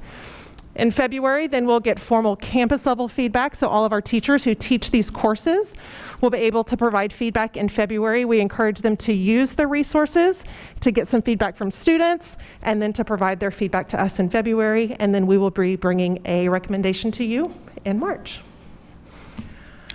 We also tried to improve our board communication timeline as we updated our manual. So we had that annual instructional material selection presentation back on September 30th. This is the progress update that we're having tonight, and then the opportunity for board members to provide feedback on instructional resources. So again, just like our community, January through 18th through February 18th, you have an opportunity to provide feedback, but we did bring them to the board meeting tonight in case you wanted to look at some of the hard copies while you're here. And then in March, again, we'll be bringing that final recommendation to you. Gathering community feedback was very important to us as we updated our manual. And so as a reminder, we committed to the Board of Trustees to have a district website designed for a virtual preview, and we wanted to have all of our resources on the same website. That has happened, and that is up and ready to go. We wanted to have samples available for in-person previews at a north and a south location in the district for at least 1 month, and that has happened. So we have resources at central office, and we also have resources at Cedar Park High School. Both of those locations we're using just the entryways right there, and so anybody can come during normal business hours to either of those locations, and it's very easy for them to have access to the resources. We have been partnering very closely with school community relations to have many media blasts about the resources being up for review. We've been collaborating with district-wide committees. We've already met with DWIC and CACAC. Those meetings happened last week. SHAC is getting a communication next week, hopefully. We've got that in the works. And then we also got to meet with our superintendent student advisory committee over the last couple of weeks and have gotten student-specific feedback as well.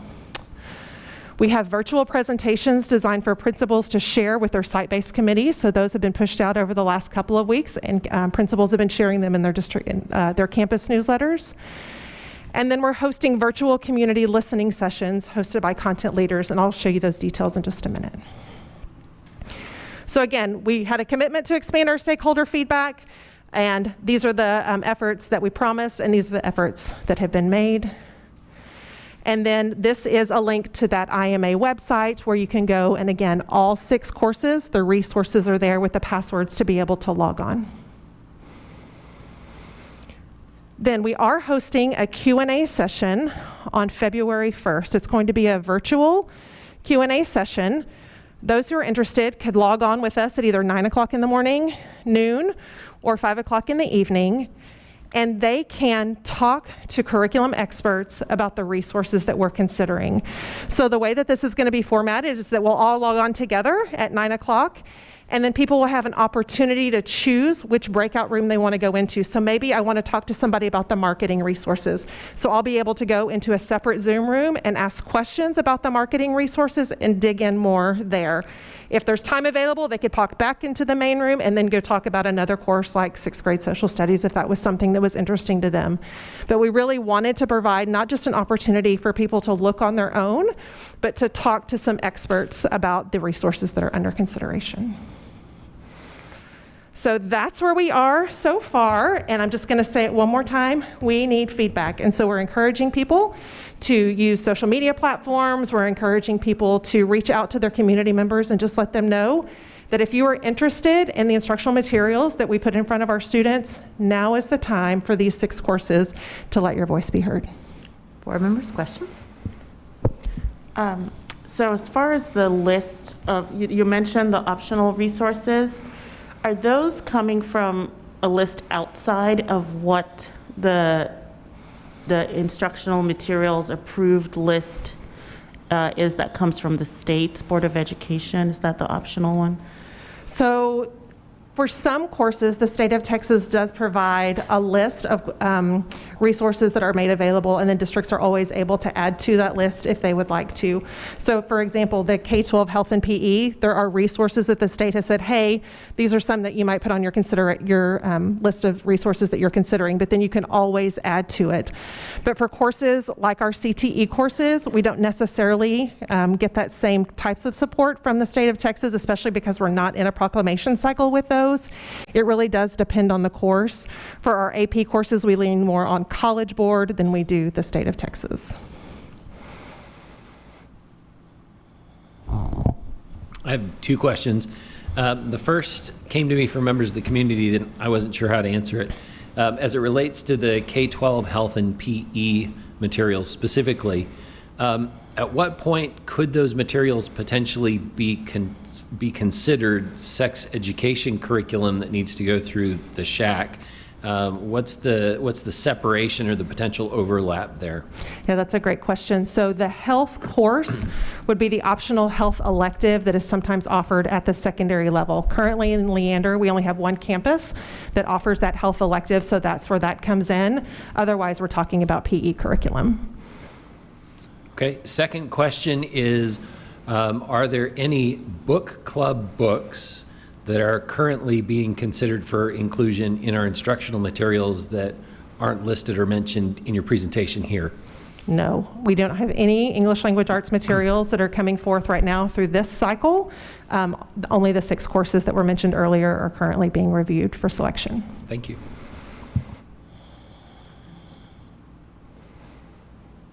The Q&A session that y'all have, the virtual question and answer session, so been on the board since 2015. I think this is the first time I've seen it rolled out like this. I think that is tremendous. I'm really excited to hear what type of feedback. I also see us really working on getting the feedback from all of our community, including students. Is that right? Is this the first time we're doing it in this way to get back or reaching out to our student audience in this way, in this manner? Yeah, it really is. So in the past, student feedback has always come through our teachers, right? So teachers use the resources with students. They consider the resources that students like or the activities that students like, and they use that in the feedback that they provide as teachers. But working with our students directly has been really, really interesting. So I got to meet with the SSAC leadership group 2 weeks ago, and then this week I got to meet actually with the larger SSAC team to get their feedback.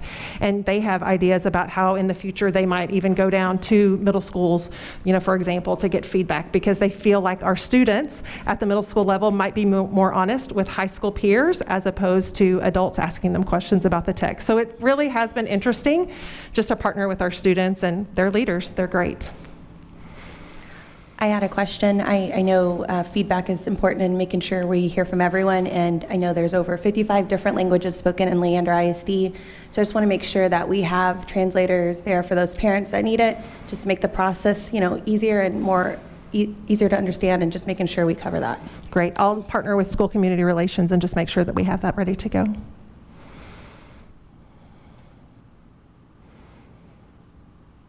And will y'all get us an update on how the question and answer session went? I think that's fabulous. Absolutely. I will bring that whenever we bring the recommendation. We could also do a Friday memo. I will let you know that we already have, we pulled the data today, 51 pieces of feedback on our instructional materials, which is far beyond anything that we've ever had before, and we're just about a week and a half in. And then Daniel, who works in SCR, was able to actually pull the number of times our page has been viewed. So not people who've provided feedback necessarily, but they're going on, they're interested in what we've done. And so we have 780 page views so far, with 315 being from unique IP addresses. So 315 different people looking. So we feel like some of the things that we put together hopefully are making a difference and getting in front of more people. I really appreciate the work you've done to make sure we get community input, to see the instructional resources, and keep us moving forward. Thank y'all so much. Board members, are there any other questions? All right, when does this come back before the board again next time? We will bring a recommendation in March. In March, okay. All right, and Friday memo for those other updates is perfectly fine. Thank you. Thank you. All right, board members, we'll be going on with our governance item in our agenda to our strategic plan, the 2022-2026 report.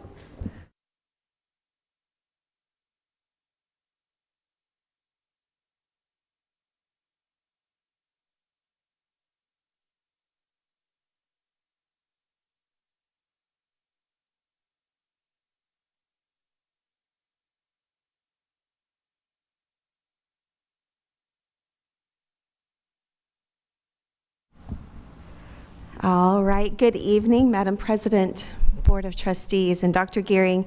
We are here tonight very excitedly to present to you the long-range strategic plan, the culmination of months of work, actually a year and a half of work when you go all the way back. So we're super excited to share with you this final product tonight. So before we dig into it, we just wanted to remind us of the journey that we have been on. So you have seen the strategic planning framework that we have used to guide this process, really making the connection between all of the pieces that are in our system and what we know we want to create here in this district. So it does start with that foundational piece, looking at our core beliefs, vision, mission, graduate profile, but then also the other guiding documents. We have critical lenses that we have really been looking through for the past couple of years: deeper learning, diversity, equity, and inclusion, and the overall student experience and empowerment. And we also have key processes, affectionately we call them big rocks, that have been in our system for a number of years and we know drive all of this work. We have those priority goal areas that you had actually identified. So after we had engaged in the work of setting the vision and mission, really having you to identify what are those areas that if we invest time, energy, and resources in, will drive our system for that improvement. And then we've been living in that next level, which is the strategic improvement planning process, which is what we're going to share with you today. And you can see then the next step is how that all aligns and drives the district improvement plan as well as campus improvement plans. So like we've talked about, we always start with our foundation. Every time we have talked about strategic planning, we come back to these 3 slides because it is critical that we make sure that all of this work is grounded in this foundation. So the core beliefs, which you all had identified, and again, starting back in the summer of 2020, that's when we engaged in that work. And through that fall semester, you all identified what are those central beliefs that are going to guide decision making and in this boardroom, but also in our district. You also then, in the spring of 2021, worked to identify the vision. So where do we want to head in this district? What do we want to create? And the mission, thinking about how are we going to get there? And that was a great process that we did actually here, again, in the boardroom, also engaging with cabinet members in that process. Simultaneously, we had the refinement of the graduate profile. And what I love about this is we like to refer to it as the student embodiment of the core beliefs, vision, and mission. It's a promise to our students of what they can expect from us here in this district. And so when you put all of those pieces together, I always talk about that you have defined a very bold vision of what we want to create, not only for our students, but for our staff and for our community. And so we then embarked on the long-range planning process of how are we going to actually make that happen. So just a reminder of the pieces of this process. So we did start with those 5 goal areas that you had identified, and then we ran with those, and we took them to steering committee, planning teams, and we're going to highlight those here in just a minute, and a lot of feedback loops. So each of those goal areas, we had a goal statement that was identified. Really, what do we want to achieve by the end of that 5 years? An impact statement, looking at what is the impact on our students, because it always has to come back. So it's our call to action. Why would we want to engage in that work in that goal area? We clearly identified what the impact is going to be on our students. We know we have to hold ourselves accountable to this work. So we started off asking, what are the key questions that we need to be asking in our system if we are going to achieve this goal? And started to identify those measures and evidence that's going to indicate our progress towards these goals.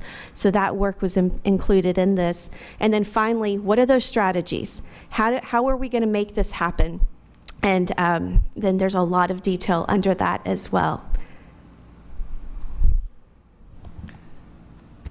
So we know you all have seen this slide before. We created a process where we were going to have a highly collaborative and iterative process that included a number of team structures. And so we had the steering committee, the planning teams, and the advisory. The reason why we included this tonight was because we really want to publicly recognize those people who engaged in this process with us and devoted so much time and energy and passion to this work. And so we will begin with our steering committee. We did have cross-functional groups with each of these that included staff members, teachers, parents, community members, students in every one of these groups. This process was a little bit different because for the first time since I've been doing this work here, which has been a while in this district, we had more campus representation than we had district representation. So this had a lot of teachers, staff, and students that were included on this. And in the case of the steering committee, we had 2 board members who were actively involved and engaged with us in that process. And so we thank you all publicly now. This group had to sort of corral the whole process, which was a messy process, and provided extensive feedback and input throughout that whole iteration process, and then really helped us make sure that we had a cohesive plan, because the remaining groups were all just focused in a single focus area, goal area that you all have identified. So the teams, our first team was the Empowered Student Learning Team, which was led by Jennifer Collins and Carrie Spanigal. This was a really passionate group of folks who had to unpack what you all meant, or what we mean by deeper learning, and really try to operationalize for us deeper learning and focus on student agency and ownership of learning and the realization of our graduate profile. And so the plan that they came up with really hit those three areas beautifully. The second group team was our Empowered Staff Team that was led by Dr. Matt Benz and April Chavette.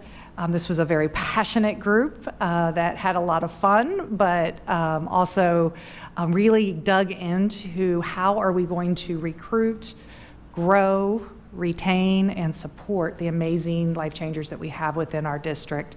And so their focus was really on support and professional learning, as well as recruitment and retention.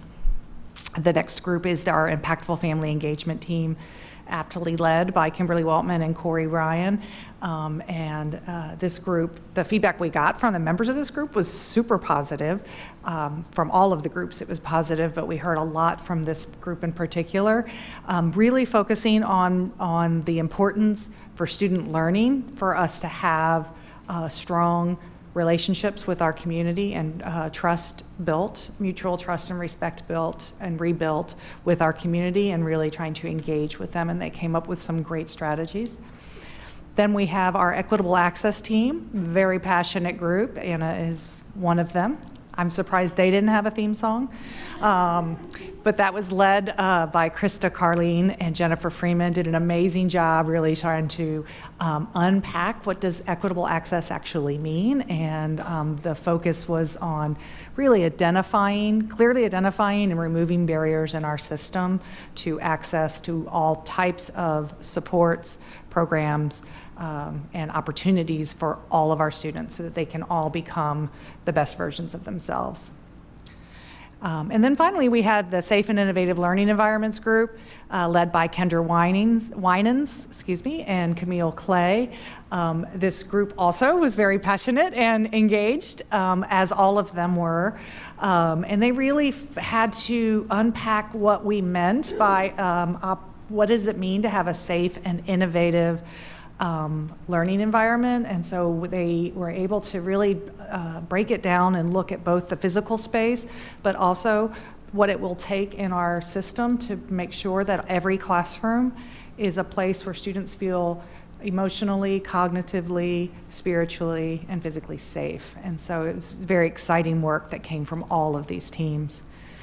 We did also want to make sure that we acknowledge the advisory teams that worked so closely with us through this. You all were one of them, and probably tired of hearing from us at this point, because we've come back to you at least once a month, and if not more. But we've done the same thing with our DWIC committees, with many of our campus and district teams. Our instructional coaches have been really a strong force in a lot of this work, as well as our curriculum teams, teaching and learning, and then the course cabinet has worked closely with this. So all in all, we're talking several hundred people who have engaged in this work, and that's not just nodding their heads and saying, yeah, that looks good. Really, truly having deep conversations around what does this district need in order to become what you all have, the bold vision that you all have casted for us. Finally, we just wanted to share just some of the quotes that came from, we asked in a forum the last meeting for our combined meeting with our steering committees and planning teams, just about the experiences of the members who engaged in this work. We feel like there's really some lessons learned. When we create processes that are truly transparent and authentic and engaging, and we ask people to solve the hard problems and to really work collaboratively, it was amazing, the respectful listening of diverse perspectives and voices, and then the tenacity that people had to really come to consensus on this, to be able to build something that everybody felt comfortable with, was really clear in the feedback that we got, that people felt heard, and that process itself has helped, I think, with some healing and some engagement and just some a really strong sense of who we are. I having been a longtime Leander person, I have to say that it's very affirming to the culture that we've built, that we could set people from all over in a room, in a breakout room, and ask them to come back and give us really impactful feedback or input, and they did it very gracefully. So we just wanted to make sure that we are publicly thanking all of you, as well as the folks that participated with us. And Sarah alluded to the passion of all of these groups, and it was just inspiring. I mean, overall inspiring in the process. But even I vividly remember the end of our last combined meeting, and we were asked by the steering committee, so how are you holding people accountable that this is going to happen? We believe in this. This is going to transform our district. We want to see it happen. And we promised them that we were going to make this happen, and we talked through some of the different ways, so I'll address that here in just a second as well. But definitely people are excited about this. So we are just so thrilled to share with you the strategic plan. So what you have at your table is actually the latest version of the one-pager. So what we heard from our from all of the members of the planning team and of the steering committee is that we really wanted to make sure that this strategic plan, that anybody could pick it up and could really understand what are we focused on, what are we working on. And so we took out a lot of the educational ease, that language, that technical language, to really just make it accessible to all. So really trying to depict what in one page what we are doing here. So you can see it does talk about the critical lenses, and it does talk about the key processes, but the meat of it are those 5 goal areas. And so I know it's very small print, but just want to highlight for each of those, what you would see on that one-pager is the goal statement, the impact statement, and then the high leverage strategies. What we also have in an attachment in board book is the mock-up of the full report. So we are still working with a company to make that a little bit more professional, but that just, you get a sense of it. We were trying to capture the full process, and that's also in that document where we have the key questions and the evidence. And then what underlies all of that for each of those goal areas are the action steps. So those high leverage strategies are 5-year strategies, right? And so how do we then get a little bit more granular about how we're going to break that down? And so you have this as an attachment as well, but it is not included in the one-pager because we're going to keep this electronic because we want that to be more dynamic, because we want to be responsive to our system. So as we are working through this and as we are monitoring progress, we may identify that there's an action step that is not driving our system in the way that we want it to, and we want to be able to make adjustments. So the one-pager is the static part. The action steps under that is where we will make some changes as needed. So it's super exciting to look at, and definitely, like I talked about, we were asked about the accountability. So what happens next from all of this? First off, we are asking for approval of the strategic plan next board meeting.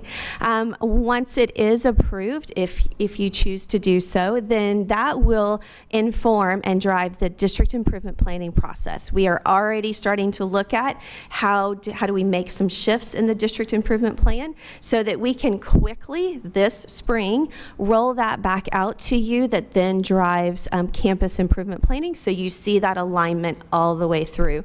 And I see your face. I know it's amazing. Yes, so it's so exciting. And I will tell you, we shared the latest version with our campus leaders, and they're excited about this alignment.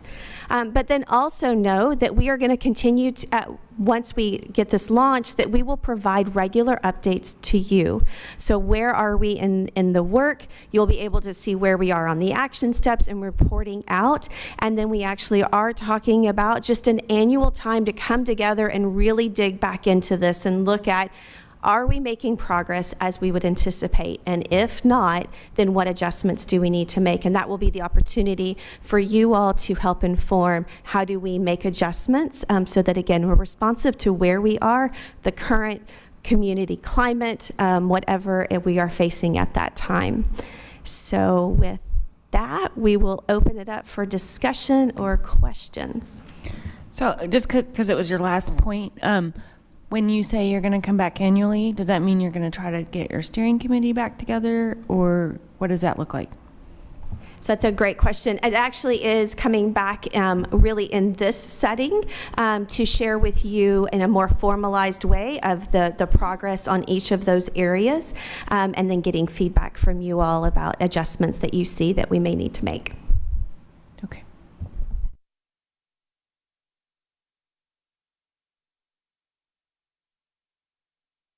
Board members, anything else? I just want to say thank you guys so much for all the work. I know this has been a long time coming, and you can feel the love in the document. You can feel the love. I mean, I know Anna's been really excited about this, and she shared a couple of things with us, and so I know that this is a big deal, and I really appreciate all of the work, and it looks fabulous. Thank you. Yeah, I'm real excited about this because I did work on the committee, but no. I just wanted to echo what you said, Sarah. I was in those conversations. I think you remember when we had parents asking, what are we doing all this work? What's going to happen? And I remember those conversations of accountability. And it was from all range, even I remember little Phoenix in my access group, a student. How are we going to know my teacher is going to follow through with this? And so that conversation I remember we had was one of the most powerful things because it allowed me to keep my mind open as well and to fully understand that we are a district of 43,000 students. And to sit in that conversation and to hear parents, I helped draft this up. I'm going to be able to help ensure that our district stays on track, but most importantly, that accountability piece that a lot of us want. Thank you so much for, one, dealing with me as a committee member, but two, just driving this, allowing our community to have these honest conversations in a safe place, and most importantly, involving that student voice. I think that was the most powerful takeaway for me is those students, they know what they want, they know what they need to get where they need to be, and you guys gave them that platform. So thank you so much, and I'm ready to see this in action. A question about the empowered staff, because when the goal about attracting, growing, and retaining the collaborative community of first-rate employees who are empowered to meet the needs of each and every student. The way I read it is from the title and also the second half of the statement, it's really about empowering. But at the beginning, it starts with attracting, retaining, and growing. That first part of it, is it beyond the scope of this strategic plan to have some key questions or evidence on the actual, let's see, I see some surveys and all of that, but I mean the financial aspect too. Just goals of whether it's being in the 80 percentile or whatever it is in terms of compensation. So the focus of that group really was around empowering staff, all staff. So when we talk about staff, we're talking about everyone to be able to meet the needs of students. And so a big focus was on professional learning and other supports and creating an environment where people felt the ability to take risks and to challenge themselves and to continue to grow. There are specific action items around maintaining competitive compensation and also looking at some alternative compensation for optional or from additional professional learning and things like that. So some of it did come back with that financial payroll compensation piece. Does that answer your question? Thank you. So I have a question, but I would be so mad at myself if I started with my question and I didn't tell you just what an awesome job. This is beautiful. This is again about community work. I'm so thankful for the hours and the time, the intentional investment that y'all did, and what I'm seeing here. I agree. I've heard questions of like, is this like word salad? Are we just throwing out words? What I see is this intentional structure of alignment that is being deeply embedded as we move, and carefully embedded as we move forward to say, how is learning going to look coming up, right? We've been through a really hard time as a district, as a state, as a nation with COVID, and what learning looks like is critical for our community, for our students. So thank y'all, really, and it blows me away, the work and really the excitement I see that's in here, right? Like it jumps off the pages of all the things we've been talking about at a board level, all the things you hear your parents talk about in the community and what they want to see us focus on. I'm seeing that here, which is awesome. Okay, I have a question. And it is a question that I am struggling with, and I would like to, maybe we're not going to solve it all tonight, but I'm trying to understand, because when I read about our employees and our staff, there's been unfair criticism, I don't know, I'm not even going to claim intentionality or whatever, but anyhow, laid at staff and teachers, because I don't know if some of the people who say that know above and beyond what our teachers and staff do for students every day. And it is not trying to imply that students are not amazing when they get here, but I do believe our life changers give our students a platform to change their life. Education can be transformational for our students. But when we talk about our staff, we talk about first rate, world class. We've kind of used that word interchangeably. We call them LISD staff. And then high quality staff. I kind of see those terms used. I understand there was some struggle with the word life changer. And I understand why I think there might be some struggle. But I don't know what we're doing if we remove that word or something like it to help explain the depth of what we want to empower our staff and teachers to be able to do. And it is not for you necessarily to mold a child. That is not the point. The learning and the resources and the empowerment we want teachers to do is to empower their students, student voice, student choice. We've talked about cultivating. That's amazing. Education, it's just too much, I think, I think there's a risk for us to forget how powerful and transformational our public school education is, the choices we have for our students, how we want to use student voice. And I just wonder if we're missing an opportunity to find the right vocabulary word to explain how awesome our staff is, what we're asking them to do, what we're asking them to spend time on, because it is a labor of love, as we have seen through this time. And so that's just my question. We don't have to have an answer tonight. Sorry. We certainly echo that and have had lots and lots of conversations around trying to find the right word. And clearly we failed and we came up with, empowered staff. I don't think that takes away from the amazingness of our staff and the importance of them. I wish that there was a term that didn't cause triggers for some people or create misunderstandings of the intent. We ultimately made the decision as a cabinet that taking the name Life Changers off was preferred because we just didn't want to distract from the content of the plan, and we didn't want to have those misunderstandings. So I agree, and if we want to spend some time talking more about how we could name that, our superheroes, our life changers, our, all of those terms have all resulted in a little bit of backlash. I will say I was on a conversation when this came up with my group, and I had a chance as a trustee to explain why we chose Life Changers and how they're in our guiding documents. And I understand some perspectives from parents, because it does sound like, well, why are you going to change my kid's life? But when you start getting down into the details of what that means, and when you start relating it back to all of our guiding documents and what Leander ISD stands for, it kind of brought a different perspective to those who were kind of reserved. And I mean, I understand if we could find another, but for me, I feel like if we do that, then we're going to need to go back to all of our other stuff, because I feel like we defined Life Changers here. But I didn't have another good word either, so.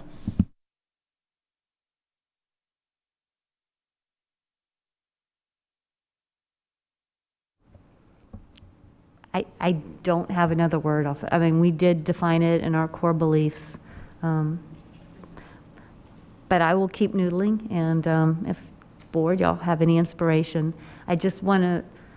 I think my goal or hope would be for our staff to realize and our teachers to realize how critical of a role they're fulfilling or they're participating in. And I know. A dissertation on mentorship was written by our superintendent, and I think there is maybe the dissertation isn't the right word, but is it okay? But I just think staff. We're just asking so much for our teachers and our CNS workers and our transportation workers. So I will keep noodling on it. I won't keep repeating myself. Sorry. I did want to make a comment. I know we are meeting with the Long Range Facility Committee. Is that the name, guys? I like to make a new name. And my concern was I want to make sure that committee we are incorporating with the strategic plan, and I've been told that this is part of it because some of the work we're doing in there relates, and I feel like is very similar to the work we did with the strategic planning committee. And again, that accountability piece when it comes to facilities and long-term growth and whatnot. So I just wanted to let everyone else know that was a concern of mine, and we won't be operating in silos.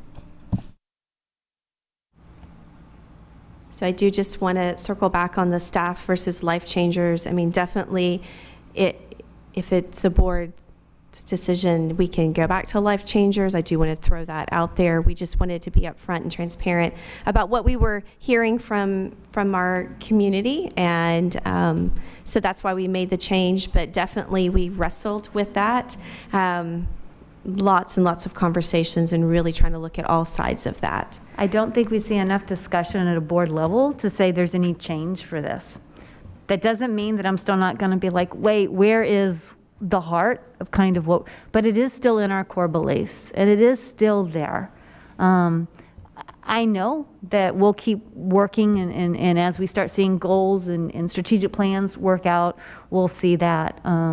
It'll definitely be, I think, in the heart of decisions, right? And the things I'm talking about is when we're empowering staff. We're empowering people that are going to go out there and provide our students the opportunity to grow and thrive in our community. And I wanted to make sure that doesn't get missed. But I don't see enough of a voice here to make that change. So not asking y'all to make a change. If we get some type of inspiration or something, then we'll go from there. But this is fine. This is more than fine. This is beautiful. This is a lot of work. Anything else? So just to close out, I just want to acknowledge the leadership of Dr. Grissom and Dr. Martinez in this process, because I handed them 18 months ago a challenge that was the most difficult one that I could think of. And they've come back with a process that is the most powerful that I've ever seen in my 24 years in public education. And the transformation that becomes possible because of this process is what fuels me to come back every single day and keep Leander ISD open and make sure that our kids get what they deserve. So thank you, Dr. Grissom, for your leadership. You accepted a challenge from me with grace and heart and hope and love and care, and I thank you.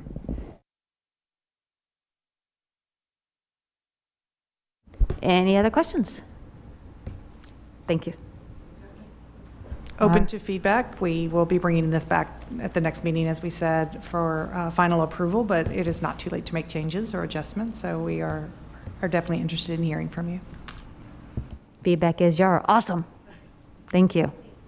Okay, we will, now we have I think I saw our guest walk in. Yes, okay. So we're going to go ahead and move to closed session for purposes permitted by the Texas Government Code 551.071, consultation with attorney regarding pending or contemplated litigation and/or attorney-client privilege matter. Texas Government Code 551.074, personnel deliberate the appointment, employment, evaluation, reassignment, duties of public officer or employee.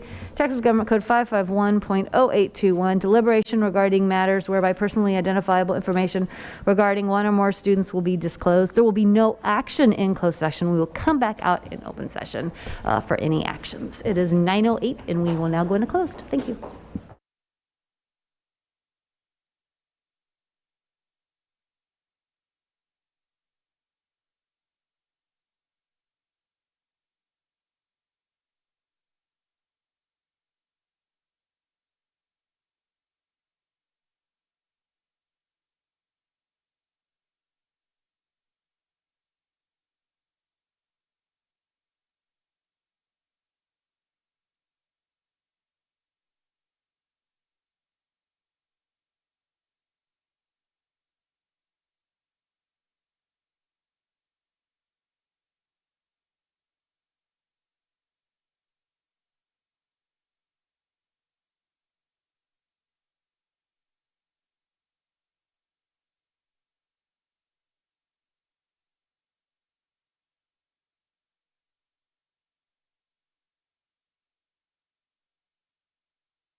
Okay, board members, it is 9:42 and we are back in open session. Do I have any motions from closed? I move that the Board of Trustees accept the recommendations for administrator probationary employment contract for personal additions as presented in accordance with the salary scale, policies, and contract of Leander Independent School District for the 2021-22 school year. I second. I have a motion from Sade, second from Anna. All those in favor, please raise your hand. 6 ayes, no nays, motion carries. All right, we'll move on to the... There's another motion. Oh, one more? Okay. Yeah, I move that the Board of Trustees accept the recommendations for teacher employment contracts for personnel additions as presented in accordance with the salary scale, policies, and contract of Leander Independent School District for the 2021-22 school year. I second. I have a motion from Sade, second from Anna. All those in favor, please raise your hand. 6 ayes, no nays, motion carries. Now we're going to move on to our next agenda item, talking about approval of our local policy. Sean? Okay, thank you. So this is just for discussion this evening, and this is about policy update 117 that's TASB initiated proposed changes. And additionally, we have some local changes. As you may all, I'm sure we all talk about a lot, is we're a continuous improvement district, and this process, I would say, is an exemplary piece of that type of work. As you know, the past couple of years, this has been a process of iterative continuous improvement, and I actually felt like, and maybe I'm speaking for myself, but like my fellow committee members might disagree, but I feel like we're finally figuring out what we're doing and hitting our stride. What's funny about this, or it's funny to me, I guess, is that, you know, I promised them, well, this is a modest package of changes. It's only 5 policies. When they probably saw the work that we're bringing forward to talk about, and what you see in your packet tonight, you probably said, holy crap, there's a lot of changes in here. Look at all these additions and deletions. What do you mean modest package? What I would like to propose to you is that that's actually a great reflection of the improvement of our process, and it really sets us up beautifully for the comprehensive policy review that we'll be engaging in April. The reason I say that is that what you see here is reflective of the diligent work of your committee, which includes staff members who really looked at these proposed changes in depth and have added their own interpretation to that, as well as making sure that we are really looking at this, not just making sure that it aligns with your vision and all that type of work, but that it also, that our policy actually aligns with our practice. And so a lot of the change you'll see in here, if you've had a chance to review this material, is really reflective of that work. And for instance, policies CH and CHE, you can see there that, you know, TASB actually had a very modest proposal in CH, for instance, dealing with what we do for emergency contracting. We actually were okay with that element of it, but we wanted to ensure that the work was put in, and your finance team really put a lot of work into this. I'd like to give credit to Jamie Spiegel for the incredible amount of work he put into making sure that our purchasing and procurement procedures are accurately reflected in this policy, and so that's why you see a significant amount of change. And noting as well that those changes are also reflective not just of our policy and practice, but making sure that it's aligned with what is considered best practice and with what the TEA FASRIG Module 5, which I say that's because it makes me sound erudite, like I know what I'm talking about, but essentially that's the financial accountability and standards guidance that comes from TEA to ensure that you are doing what is considered best practices throughout the state. You'll also note in CHE that was originally just had to do with vendors and their ability to come into schools, and TASB was actually recommending revoking that entire policy. We as staff have disagreed. We believe that we should retain that policy, but additionally, because CHE deals with vendor relations, we thought that this was a good place to include all of our bid protest process so that it's very clear, and it's very clear to vendors, and it just makes for a much cleaner process when we are in those types of disputes. DEC is also, I'm just skipping over CV because it's relatively straightforward, but if you have questions, of course, I'm more than willing to take those. DEC, you'll see significant changes, and Carrie Lynn, unfortunately, is not able to be with us this evening, but she participated in our committee meeting and made it very clear that she was comfortable with the changes that TASB was proposing there, because a lot of that was aligning our language with what is our current practice. And for some of the deletions you see in there, it isn't necessarily because they aren't current practice, but they're believed to be more appropriately found in the employee manual and in our procedure manuals. Finally, you'll see GKD, which this is a purely locally initiated proposal for change. And we had some pretty interesting discussion about that particular policy area. It deals with our non-school use of our facilities. So this could be anywhere from PTAs to clubs to sports organizations that might be wanting to do like club sports, basketball tournaments, those types of things. And this reflected Jimmy's team's work on looking at what has worked well, what has caused us problems. And it's their proposal to help clean that process up and make it a lot more fair. I will point out just a couple of things, but I'm sure you'll have questions. I know that the committee had questions, particularly about the categorization of groups, and so I'm more than willing to hear those, and Jimmy and I can go back and talk some more with his team about that if you wish. A couple of things I would point out is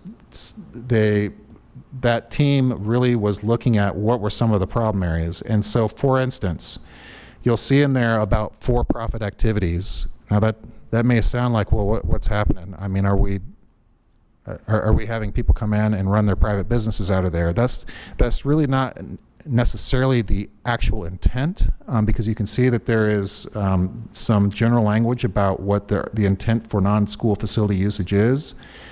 But we did run into problems, for instance, when a PTA, for instance, wanted to do a fundraiser, and it was the fundraiser organization that wanted to use the group, but it was a for-profit rather than a nonprofit organization. Now, those are just business distinctions. I mean, there's lots of reasons that you might be in the fundraising business, but model your organization as a for-profit rather than a nonprofit. But it was creating some substantial hurdles for some of our organizations that we have close relationships with in order to be able to make best use of that facility. That's really all I have as far as presentation for this evening. I really want to make sure that your committee members have an opportunity to weigh in to the degree that they feel necessary, and to make sure that you have plenty of time to ask any questions, provide feedback, so that we can take this back and make sure that we have a polished product for you to consider for approval at a later meeting. Board members? I'd like to just say thank you so much to the committee, the policy committee who works on this. Sean knows this too. Before we had our policy committee in place, when policies would come up, I would start looking at it and like go into each piece, and I'd be calling Sean and asking questions.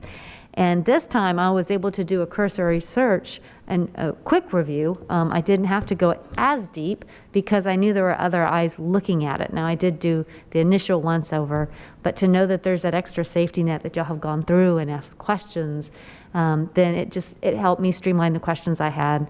And so thank you so much, committee, for all y'all's work, because I know it takes time to do this. Sean, as I looked through the packet, I think I overlooked the GKD language. As I'm looking at the packet again, it looks like those are the pages at the back end of the edits, and they don't have the policy section markers like we're accustomed to seeing on the other pages. So you're not going to have the same numbering, I think, because I downloaded the packet, but I'm showing page 185, I think. I don't know if your pagination's the same. It starts with scope of use, but there are no other policy section labels on that page. Okay, so I suspect what you're looking at is the TASB comparison packet. I'm looking at the other document that is titled, it's 12722 TASB initiated local policy 117 attachment 1 with district recommendations. And so you'll find, you are correct that there is a formatting issue that went on with that, and we're not entirely sure what happened there. But it's in that attachment 1 that should start at page 18, and it does say scope of use. That's the beginning of that policy, and then it continues through the remainder of the packet, which I think goes to page 21. I can't recall. Yeah, I think you said the same thing that I said. Your pagination is different. For me, they're sequentially numbered from the beginning because of the way I downloaded it. But there are 4 pages that are GKD. Is that correct? That is correct. Yes, sir. And I ask simply because I think there were some unfinished. There was some unfinished discussion. Well, maybe not discussion, but we opened discussion, and I think you all went off to work on some things. And I don't know that we necessarily finalized all of that in our committee. Is that fair? I think that's fair. What we wanted to get is some feedback on because I know that one of the primary questions that more than one of you had was about this classification of groups and how that then applies to the fee schedules. And so I'm particularly interested, and I think Jimmy and his team are as well, in understanding any concerns or feedback you have on that section. But of course, we are open to hearing any of the other feedback you have. That's helpful. I think for my purposes, and maybe just for the information of other board members, I think that section may warrant a review. There's some material there that is probably new from the time that the committee met. Not suggesting that that's a bad thing necessarily. I just would encourage everybody to take a look before we adopt that policy section. I believe the document itself, I'd have to double check, but I'm pretty sure the document itself reflects what the committee was looking at, although the format and pagination is a little bit different just because we had some weird issues with upload. But given that this is some significant change that was not a part of the TASB model, and I know that is of particular interest to some of you on the board and to some of our community, and so just food for thought, you may decide as a board that you're okay with adopting whatever we've done with the work with whatever TASB proposals are, but we might want to sever this if you believe that that needs additional work and discussion, and I don't have a problem with that. Sean, will you let us know before we get to the voting part or whatever, or make some type of notation in our motion if you've gotten a request to sever, and go ahead and sever it in our agenda item for the next meeting? I certainly can do that, and hopefully I can get whatever feedback tonight, but you guys are welcome to communicate and email me anytime because we might be able to make that determination over the next few days and make sure that is already reflective and done in the board packet, so it makes it a much more cleaner process. I mean, again, we're in that iterative continuous improvement, and we're trying to make it just a little bit easier each time that we go through this, and in hopes that you're going to have a real smooth process and when we get to our comprehensive policy review. That was my question. I actually have some comments and just want to get clarification. Those in PTA and PTO know those facility forms have been quite a subject lately. So who can I send my questions to? Do you, and then you'll give it to the committee? Is that how that works? That's probably the most efficient. Okay, yes. Cool. Sounds good. Board members, any other questions? All right, please follow up with Sean. This item will be up for approval next meeting. All right, Sean's always responsive to our questions. So thank you so much. I appreciate that. Thank you all for your time. I appreciate you. All right, we will move on to our next item, operations, the 10-year capital renewal plan discussions. This is not up for a vote tonight. Is that correct? Correct.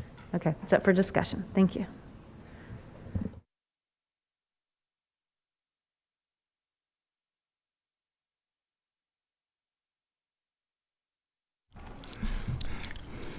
Madam President, board members, Dr. Gearing. We're here tonight to present the 2022 10-year capital renewal plan. Jerry Rapp, the Director of Facilities, here presented. I do want to mention In this presentation, we do have the funding plan that Elaine had put together for this package, but of course she's not here this evening, and she said if you have any questions, please make sure we get them, and she'll get it to you in Friday memo or to the board packet next time. But so with that, turn over to Jerry. Okay, thank you, Jimmy, and good evening, Madam President, Board of Trustees, Dr. Gearing. Like Jimmy said, we're here tonight to present the 2022 Capital Renew Plan. Just a little history. The Capital Renew Plan was created to replace building components, equipment, and site features to accommodate proper maintenance and avoid untimely repairs. Unfortunately, over the years, we've had greater demands on the system and some budget considerations we had, and so we're in more of a conservative mode this year. With that, this is our projected for the next 10 years, looking out.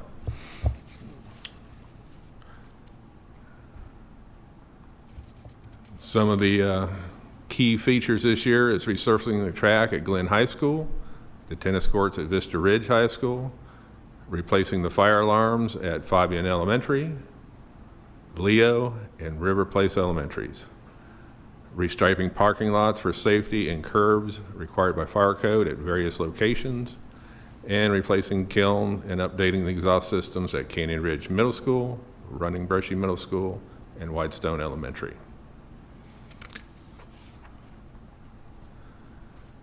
For the 10-year plan by campus, that's in your bound copies of the books that you have for your consideration and to look at.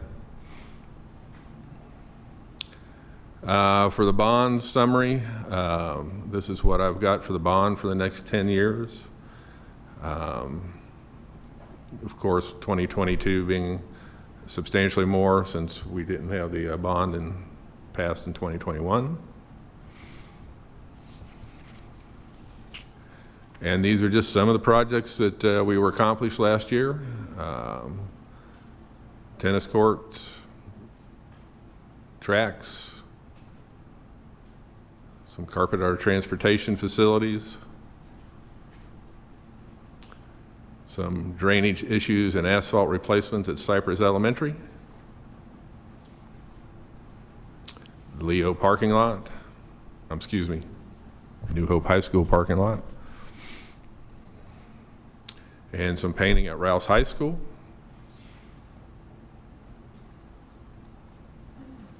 Some courtyard expansion replacements at Vista Ridge High School.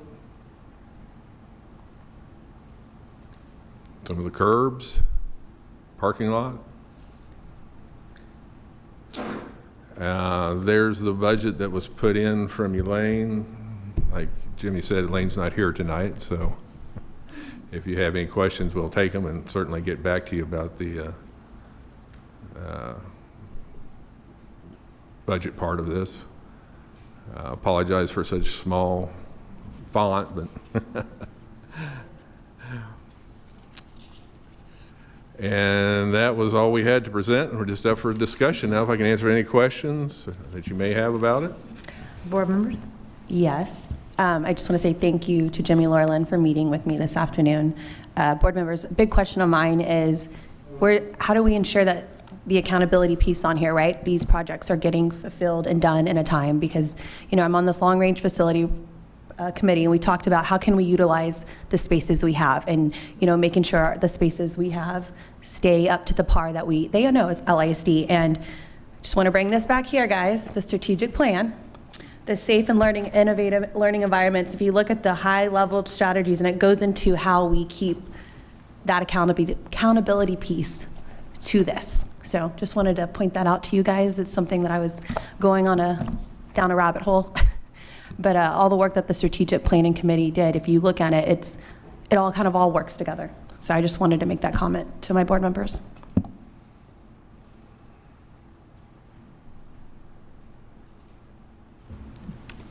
Tell me more, kind of, are you feeling like we need to put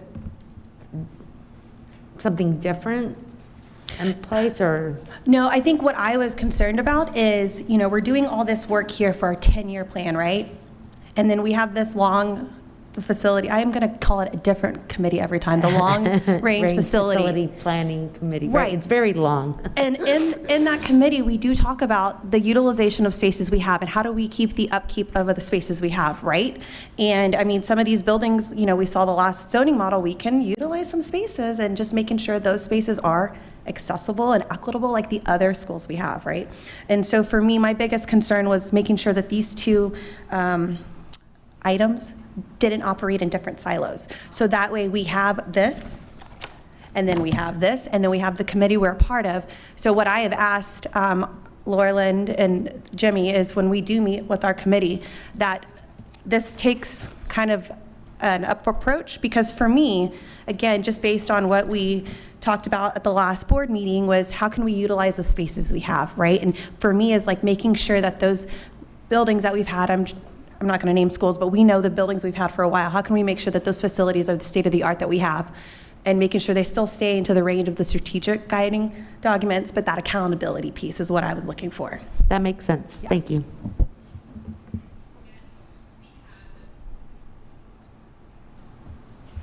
If not, it's not for approval tonight, but I do want to just thank Jerry and his team. It takes a lot to keep this document up to date and constantly keeping it, you know, live, because it's very important for us to keep it in this condition so we know as a district what's on the horizon and is needed in our facility. So I want to thank him.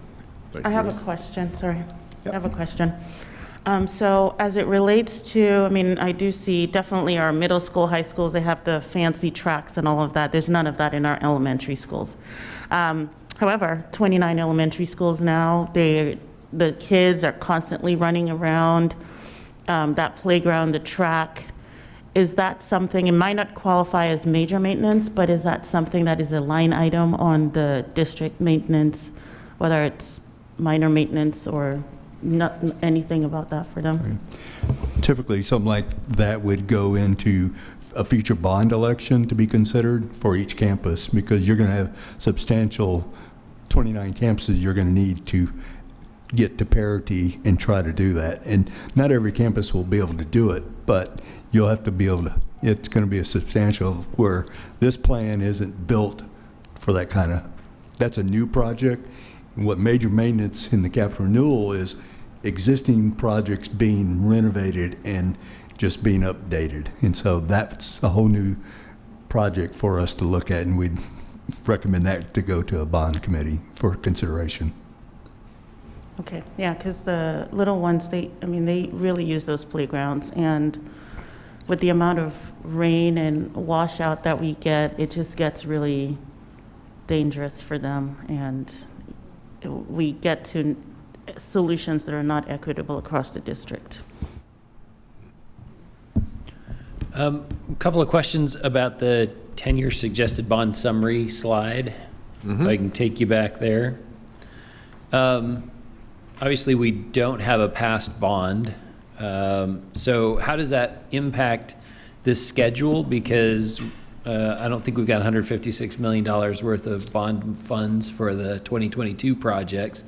So what does that look like going forward? And then kind of a secondary question, $156 million worth of major maintenance projects in 1 year, I think would set a record. Can we do that many major maintenance projects in 1 year, or what's really practical, what's feasible? The one thing to remember, this is when systems are, life expectancy is running out, and it's not necessarily, if you had this many projects, you're right, couldn't do them all in 1 year, and we'd have to look at what's the most critical systems, because there are systems that in 2017 bond that got pushed out that are now listed here because we're in this year. And so we've got to start looking at those, and then we would prioritize which ones are the longest out of date and which has a, the condition of each system has to be evaluated, and then we'd prioritize those and start down the list. So I should read this as sort of a schedule of expiration dates, if you will. Is that fair? Yeah, because we look at this as a snapshot in the future of your life expectancy, and that just is a planning tool. And once you get to, just like these are, You know, you look back, Baghdad is from 1999. That's more than the 20 years. And so that's when you should expect it. And then at that point, we're going to evaluate, is it truly a system needs to be replaced? Yep. If not, it's going to be deferred. Yeah, the reason I ask is I'm trying to, as we talk about long-term needs, right, I'm trying to translate this into what do we really need and what should we really expect kind of on an annual basis. And, you know, your answers are suggesting that this is useful, but I shouldn't probably rely on this, that this isn't even as the title suggests, isn't really a suggestion, but it's a list of projects and approximate timelines in terms of when we'll review those pieces of equipment to see, I guess, the timing or the schedule for replacement. Right. Is that fair? Yes. If you look back, what we just proposed in 2021, we had 13 projects, and I think there are 17 in this 2022 year. And so we didn't take forward everything in the proposed bond either, and so we prioritized those down. And so this is what, if everything had a 20-year life, this would all be due right now, or would have to be replaced. But we're lucky we can extend it, and so it's a planning tool for us to understand what's out there. Right. And does it include, if I go back to earlier in the presentation, we've got deferred major maintenance. Is that a separate category apart from the bonded recommendations? Yes, each year we set out and we analyze and we assess our equipment and what we can put off. We do defer for another year. If we get more life expectancy out of it, we don't want to replace it to just replace it. So that's where that deferred's come from. Yeah, so that total of, I think it's 23 through 25 for the deferral timelines for the 22 stuff that's in that schedule. Is that in those future years here, or is it's separate? It's a different schedule? It's separate. It's back at the beginning. It's Yep. at this slide right here. Yep. That's why you'll see 2024 is extremely high. Yep. Because everything's stacked up now in 2024. Yep. Okay. So those are different dollars. Yes. Okay. Yep. Thank you. Mm-hmm.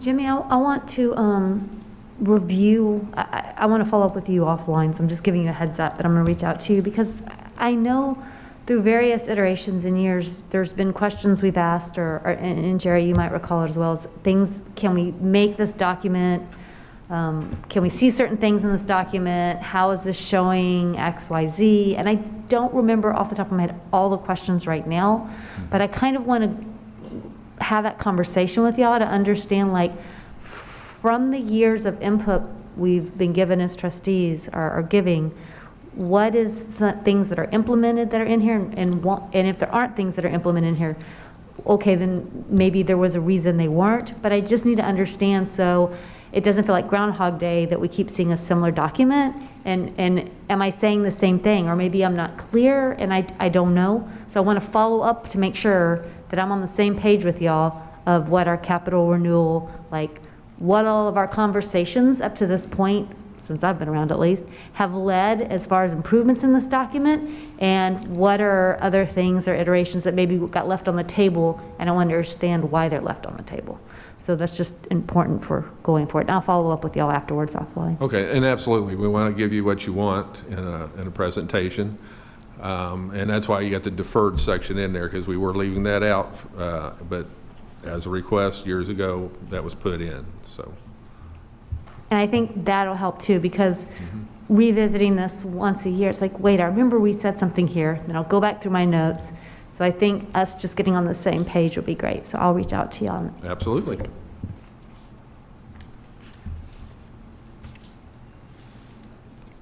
All right. Please keep reaching out to them. This document comes before us on February 10th, is that right? Comes again? Okay. All right, thank y'all so much. Thank you. We will now move to our Child Nutrition Services Annual Report.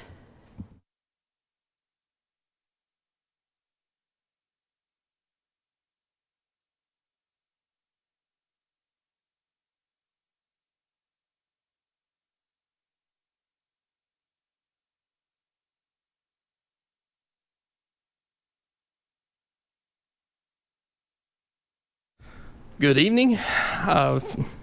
Tonight with me I have Upenda Sibley and Miss Anna Tarpley with SFE. We're very excited to bring you just an update on our child nutritional services, and so we've got some information that Upenda will share with you.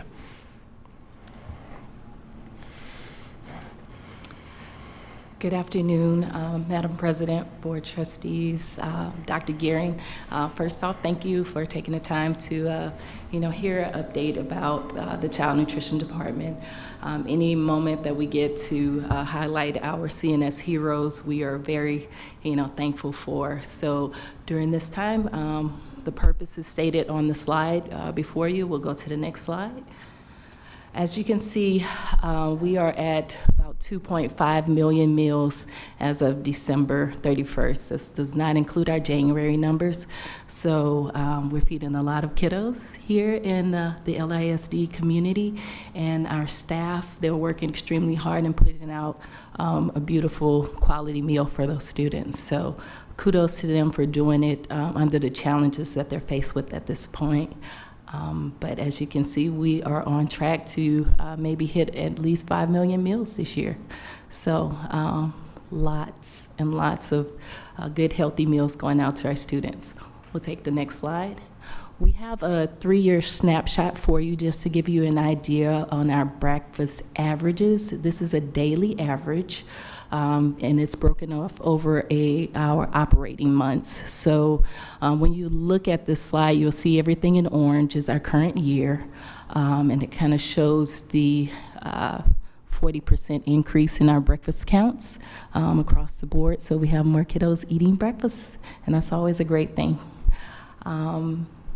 Our lunch daily averages has also increased to about 30% over a normal year. So 21,000 meals, that's a daily average. So when you look at that across a month, you're in the 430s roughly on a good month. So once again, kudos to our CNS heroes there. Next slide. Right here, you'll see just a snapshot. We wanted to show quality food that we're putting out to the kiddos, that our ladies are putting out to the students of LISD. We had a Rainbow Pizza Day, and that was highlighted by one of the members on social media there. Our police and the community has come together to help us during our time of need with the staffing shortages that we've had. Volunteers from across the district, parents, teachers, administrators have been on the front line with us feeding our kids. So hashtag one LISD. It's been a great year, and we're going to continue to serve the students in a great fashion. As you can see, our catering will continue. We have Chef Philip with us, and he does an extremely good job in everything that he does. He cooks with love, so we are definitely thankful to have him as part of our CNS team. Our last highlight, we wanted to basically go over and show that we are continuing with our outreach internships with various colleges around the area. We have interns in the district that come in as a part of our nutrition program. They assist and learn a good portion of their dietary education through our program. We were also awarded a Best of the Bunch this year for our locally grown produce and the fresh vegetables and fruits and vegetables that we put in the that we serve with our students on a daily basis. And we also were awarded a grant this year in the amount of $44,000 to continue our nutrition education with our students. So, we have really big plans for this grant. Farm to table, getting students out to field trips and eating the alphabet. So a lot of great things continue to happen in the child nutrition department despite the many challenges. So we wanted to end by saying thank you to our community, to the members, to staff, to the leadership for continuing to support our department during these times. And that's pretty much all I have for you guys, pending any questions. Board members? I'm curious about supplies. We've heard of different supply issues for getting food or plastic tableware. What are the supplies issues that we're seeing in CNS, and have you been able to overcome them, or what would our kiddos notice? Oh, absolutely. Supply challenges definitely ongoing, just in the world right now. We have been managing that very strategically across the board. We've seen a change in for example, the lunch trays has been one of those things that there's supply shortages on. So we've had various types of trays in the schools, feeding the kids. But we do have hard trays at all the elementaries. So, balancing in that way. We take pride in our operation in terms of making sure that we're offering the food that's available. For example, there was a shortage of hamburger patties. So, for a portion of the months, we'd not have hamburgers in the schools. But we had a very large variety of other things for the students. So we're still continuing to rotate the menu and, of course, keep the menu at a operational level for our current staffing challenges that we're faced with as well. So lots of balance going through the process of mitigating some of those supply chain issues there. But we have had no impact on the student experience or the actual meal service. That's excellent. All right, so I was just looking at that, the 3-year snapshot chart, and going back 3 years, because last year there were definitely some remote learners, but even going back to 2020 and comparing that with this year, the number of meals has more than doubled, but you're doing that with half the staff or even less than that? Yes, ma'am. Yeah, so it's quite... It's very stressful. Yes, thank you. It's a lot of work on the staff, but I will say I call them my CNS heroes for a reason, because these ladies, they come out every morning, they're the first in the district, and they do it with a smile and a pride that is very admirable. So I'm blessed to be a part of such a great team. They really shine through for these kids every day. Yeah, it's like I can't. We've been in the middle of a TDA audit, and nothing but great things have come from the auditors just with the staff, and they can tell the love that our staff have for the students here. So a big thank you to everybody, because we can't thank you enough for that amazing amount of work. So yes, ma'am. Thank you. Sort of piggybacking on that line of questioning, what do we know about the future? I'm concerned about the ratio of meals to staff over a long period of time. I think we hope or expect that those ratios get better, but that depends a little bit on things outside of our control. So what are you hearing, or what do you anticipate in terms of some of the federal programming that has changed how we deliver those meals, or how many of those meals we deliver, right? Absolutely. Right now, I know we do not have a current extension on like the SSS programming. That would probably answer the question directly there. So transitioning back to the National School Lunch Program, it will change actually the meal service and the process that we go through, but we will still be able to offer a large amount of meals. The students here love the food, so we would just kind of see a shift in terms of reimbursement to basically counterbalance that out. So the district is growing at an alarming rate, and we are going to continue in our recruiting efforts. We work hand in hand with the district in terms of hiring SFE. We have a recruiter that's full-time as well to continue to help augment us and bring individuals in the door. So we're going to keep pushing so that we can feed these kids. If I'll jump in real quick, what the team has been able to do, Penn and her team, and kudos to them, because every morning is a triage of who needs where, what, when, how, not only just the amount of food consumption and the materials that it takes to run a cafeteria every single day, but when we throw in the COVID cases and the family illnesses and everything else, there's been some mornings that, yes, we take in the shortages of what we already have in the staff, which is about 60 individuals. Most of the days have been floating anywhere from 25 to 38 individuals on top of that. And people have been jumping in. I think Anna went over to Vista and helped serve one day. I get mashed potatoes and gravy on me every day, or I spill stuff on my shirt. But everybody's been all hands on deck. SFE team has jumped in and provided extra support, so we can't thank them enough for what they've done in this time, because if we're not feeding our kids, they can't be in class and learn and to do all those things that we know. And it's evident by the numbers, and just walk into a cafeteria and you can see the smiling faces and enjoying the food and enjoying the atmosphere that they've created in the cafeteria. So, I want to personally thank SFE for all that they've done to help us out through all these things. Question for you. Knowing that program is probably going to end and we'll go back to the traditional, program, do we foresee that we're going to have an increase in students needing help with lunch? I mean, and looking at our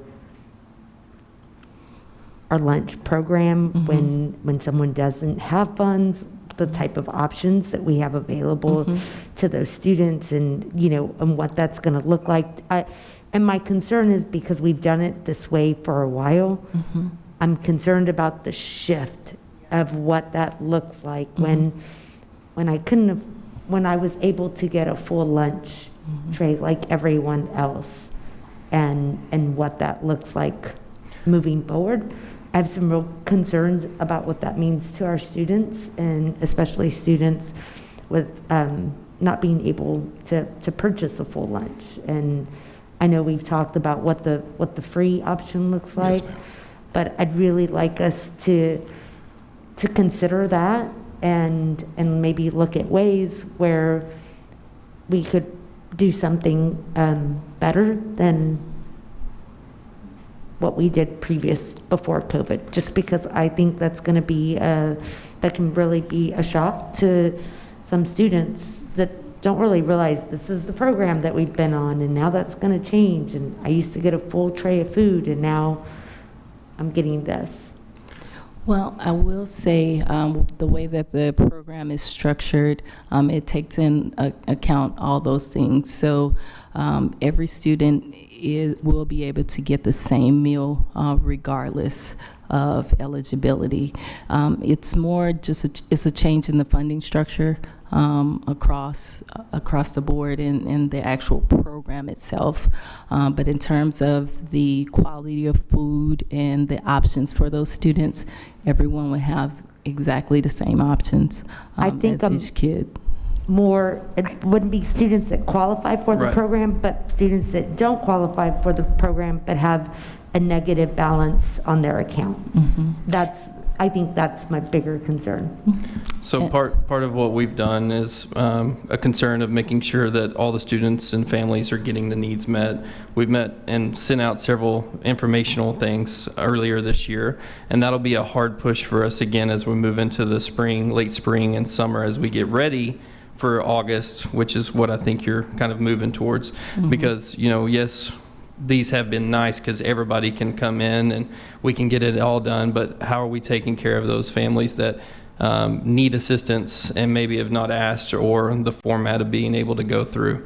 And so I've learned a lot in the 2 years that I've worked with CNS and all the acronyms that go along with it. But I can tell you that we will work to make sure we have a plan in place to do that. If you remember back, LEAF helped out and covered those debts that happened back in last year. And that, I don't know how we, being a former campus principal, we never let a kid go hungry, but we did have to have conversations and figure out plans with those individual families to make sure that we were taking care of that financial piece too.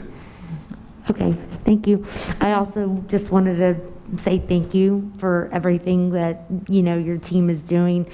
My mom and I have volunteered a couple of times serving lunch, and it is absolutely delightful. You go in there and that team that's in there is like, here's your hairnet, here's your apron, Yes. and you're Let's going get to to be it. on that line, and you're going to be, and they just get you going. And then when there's that break in between grades, they're like, okay, go get a tray and sit down and eat with us now. And so they've just been wonderful despite really, really big challenges this year. So please extend our gratitude to such a hardworking, loving team. Yes, ma'am. Thank you so much. I want to say the same. Thank you. Thank your team. Thank you all for just pitching in and helping out in a challenging time. And we are so grateful for their service to our students every day, day in and day out, no matter what circumstances kind of coming their way. So thank you. Thank you for your continued support. Real quick, I just wanted to echo what Gloria said. If we can just make whatever we can do to ensure that those students do have access to food, because other organizations were paying off lunch balances, and I don't want us to get back into that, because there was a sense of shame among those students when they would be denied. And then also, I do appreciate y'all. I was one of those students who, when I came to school, that was my first real meal. I depended on my lunch ladies, and they got me through some of my hardest times. So I hold a special place in my heart for CNS workers, and y'all put me to work wherever you need me to. Thank you so much. So one more update while we had a few seconds of your time. If you remember correctly, back in the last spring, we came to you with a renewal, and we thought we had one more year. On top of everything else that we've been dealing with, we've also, as Penn said, been going through a TDA audit. If you'll see the first bullet, at no fault of the district and no fault of SFE, and I want to make sure we state that, USDA came down and did a whole bunch of changes to what TDA was doing and how they were operating and everything else. So with that, they weren't allowing the current contract that we were in. So they let us know right before December break that we had to submit a request or go out for a rebid. So we've started that process. We actually, since put together this presentation, heard back from TDA, and working with Jamie Spiegel and his team, have approval to go ahead and post at this point. And so if you see that we were waiting on them to finalize, they have given us the green light. So we will be posting here next week and asking for bids based off of that. So just wanted to give you a quick update. Once we post, it'll be out there for 14 days, and then we have a 21-day period right in there, and we'll be meeting with all of those individuals that submit one of those RFPs to us. We will bring back to you and TDA's update with us today. They hope to have all the contracts signed off and checked before we can bring it to you. By the end of May was the timeline. So I guess I got a little overzealous and told you April, but they said that they would have it for sure confirmed by May. So we will bring that back to the board for your approval whenever we do get that final say-so. Thank you so much. And if I can just echo the same sentiments for the vital service that y'all provide to our district, to our students, just thank y'all so much. And for all the CNS workers, it has been a wild time. So I know I'm gonna have to pull out the word unprecedented, but I'm just holding on to it a bit. So anyhow, thank y'all so much. Okay, we'll move on to our next item, discussion of additional full-time employees, FTEs added for 2021, 2022. Gina is gonna be doing our presentation this evening.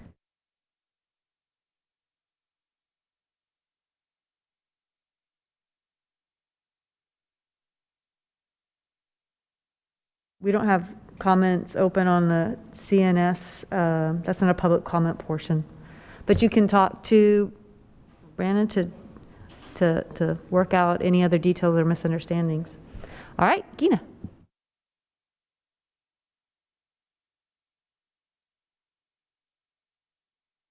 Hello, there we go. Okay, sorry, thank you. All right, Madam President, board members, Dr. Gary, I'm here to again pretend to be Elaine. Y'all just bear with me. I can answer any questions that you have, but if I can't, I certainly will take them back and get answers for you, okay? The first item was the discussion of additional FTEs. Really, this is just kind of an update. It's to keep you in the loop. Back in July and September 9th, I believe, at those board meetings, we advised the board that we were shifting some positions to ESER so that we could open up some room in the general fund to add additional teachers that were needed for the classroom.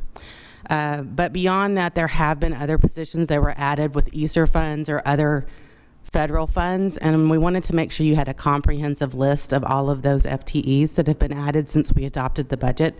And so basically that's what that is. It's just providing you some information so that we're being transparent. Thank you very much. This will go up on our webpage too with our ESSER documents as well. Actually, the ESSER positions are in there. They've been in there, but again, we kind of wanted to make sure that they were presented to the board. This is a pull-out just to show us. It is. It is. And there's been some additional ones as well with some other funds, and that's why I wanted to put that on here. And I should say I put this together, and I did forget a position, so I need to correct that. Okay. But there is another position. We've told you about it. It was the admin assistant to the CFO back in, but I forgot to put that on this list, and I was trying to be all inclusive, so I apologize for that. That's fine. Thank you so much. Another thing I would like to state about this is just as we move forward and we continue to get different grants and federal funds, depending on the requirements of that grant, we may shift positions. So this is the kind of a moving target, and this is a kind of my way of tracking it to make sure that we are watching that. But if we can utilize or more maximize our funds, then we move positions so that we open up funding in other areas, just so that you understand that this could change. Okay, is there any other questions about that? Board members? All right, thank you so much. Board members, I want to go back and clarify when I said this wasn't posted for a public comment on child nutrition services. What I meant is the citizen comments covers all of our agenda items that follow, and that's when we have the public comment portion. And so, thank you. Just want to add that clarification.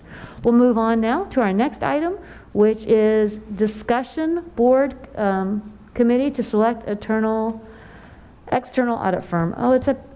Yeah, who's doing it? I see. Gina's going to take it. I may phone a friend, but Okay. I think I'm going to be okay. I did talk to Elaine about this tonight, just to make sure that I understood what we were doing. But as you know, Whitley Penn was here recently to finish up the 2021 audit. But that has been there 5 years, and that's the term of the agreement there. So we needed to go out for a request for a proposal. And we have put a bid out this week, is my understanding from Elaine. So we're moving forward with that. The external auditor is hired by the Board of Trustees, so it kind of makes sense that the board might want to be involved in this process. So the ask or the request is that the board appoints 3 trustees to an audit committee to participate in the selection process. And that's going to include reviewing of the proposals and then eventually sitting in on the interviews, I think sometime in March. Okay, so let's talk about board members who might like to be interested. Awesome, but let's wait before. Okay, let's make sure. I just want Christine and Sade to get first dibs if this is something that y'all want to sit on or are able to sit on with time commitments, because I know that's. I can do it. I'd like to do it. Okay, so Sade's one. All right. Okay, then Anna, you'll be 2. All right, who's 3? Can you talk through like the time process of what this means? I think when we get, and I can find out more information, I probably need to get detail Just a from high Elaine. level general. I think it really will just be reviewing the request for proposal. And I don't really know how many we'll get. I don't know the history of that, so I'm not sure. And then you do a selection of who you want to interview, and then you would sit on those interviews, I think in March. So this will be kind of the proposals will be given to you and asked for review within a certain period of time, and then interviews set up and attending that in sometime around March. And that would be really it.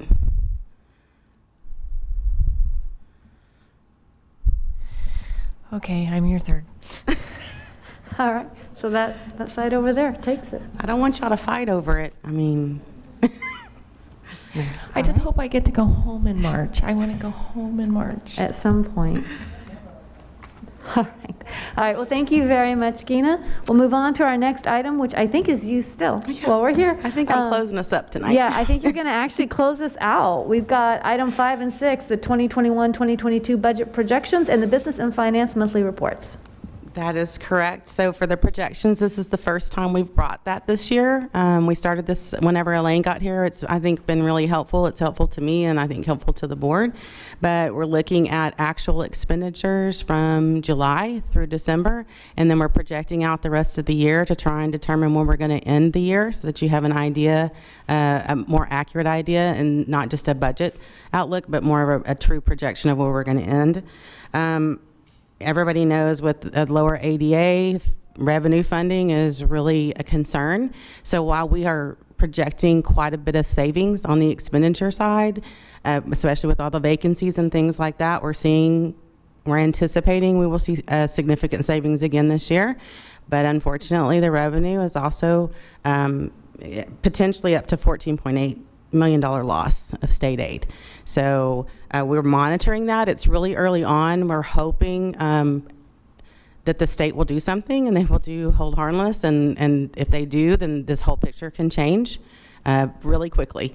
So we'll keep bringing this back every single month and talking about that and updating you on what we think is going to happen. Can you tell us just a little bit more about how you're doing that projection, just because it's such a significant line item? Is that based on year-to-date attendance, or are we projecting out attendance rates for the remainder of this year? And if so, sort of what are you anticipating, what are you forecasting?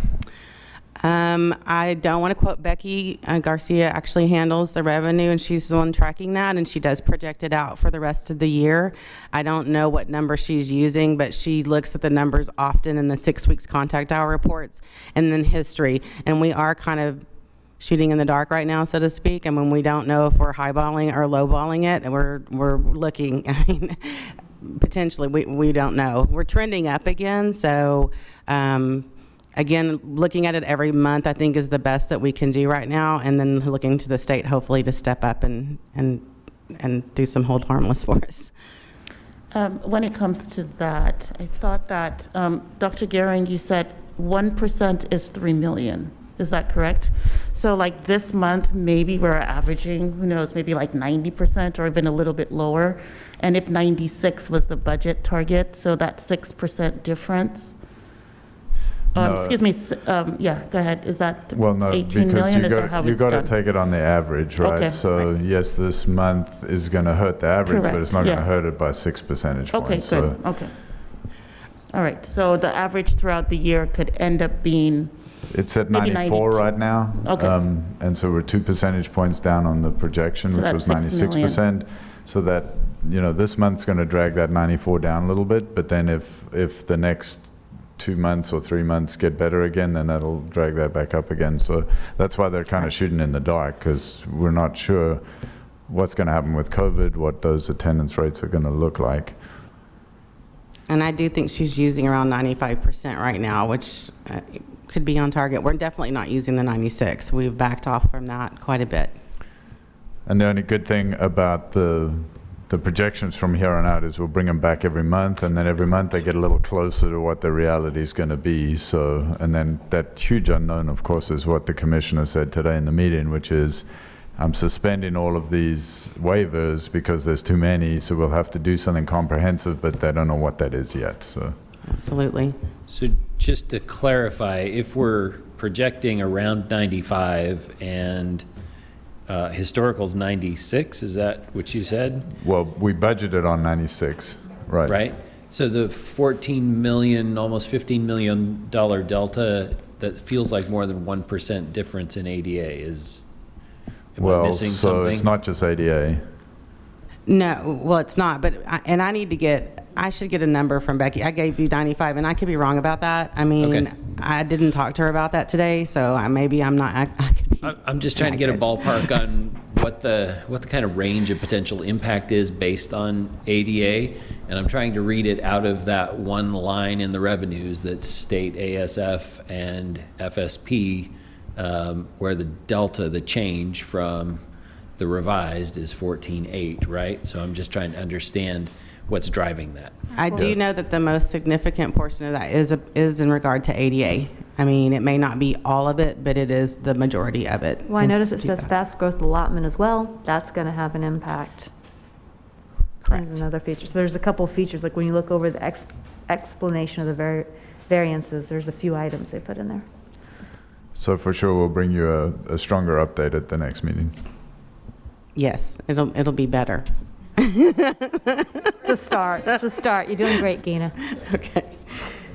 Is there any All more right. questions about that? Okay. Okay, and then the rest of these are just the reports, and I was told by Elaine there's really nothing significant in here. If you have questions, I will certainly try to answer them. If not, I'll take them back to her. You did excellent. Board members? All right. Thank you, Gina. You did a great job Not a filling problem. it tonight. Thank you you. so much. Board members, it is 10:43. There are no other items on our agenda, so we will conclude our business. Thank y'all. Board Member Appreciation Month. I appreciate working with all of y'all and serving with all of y'all. Before you leave, fill out the dots over on the side for the debrief. Thank you. This meeting is adjourned.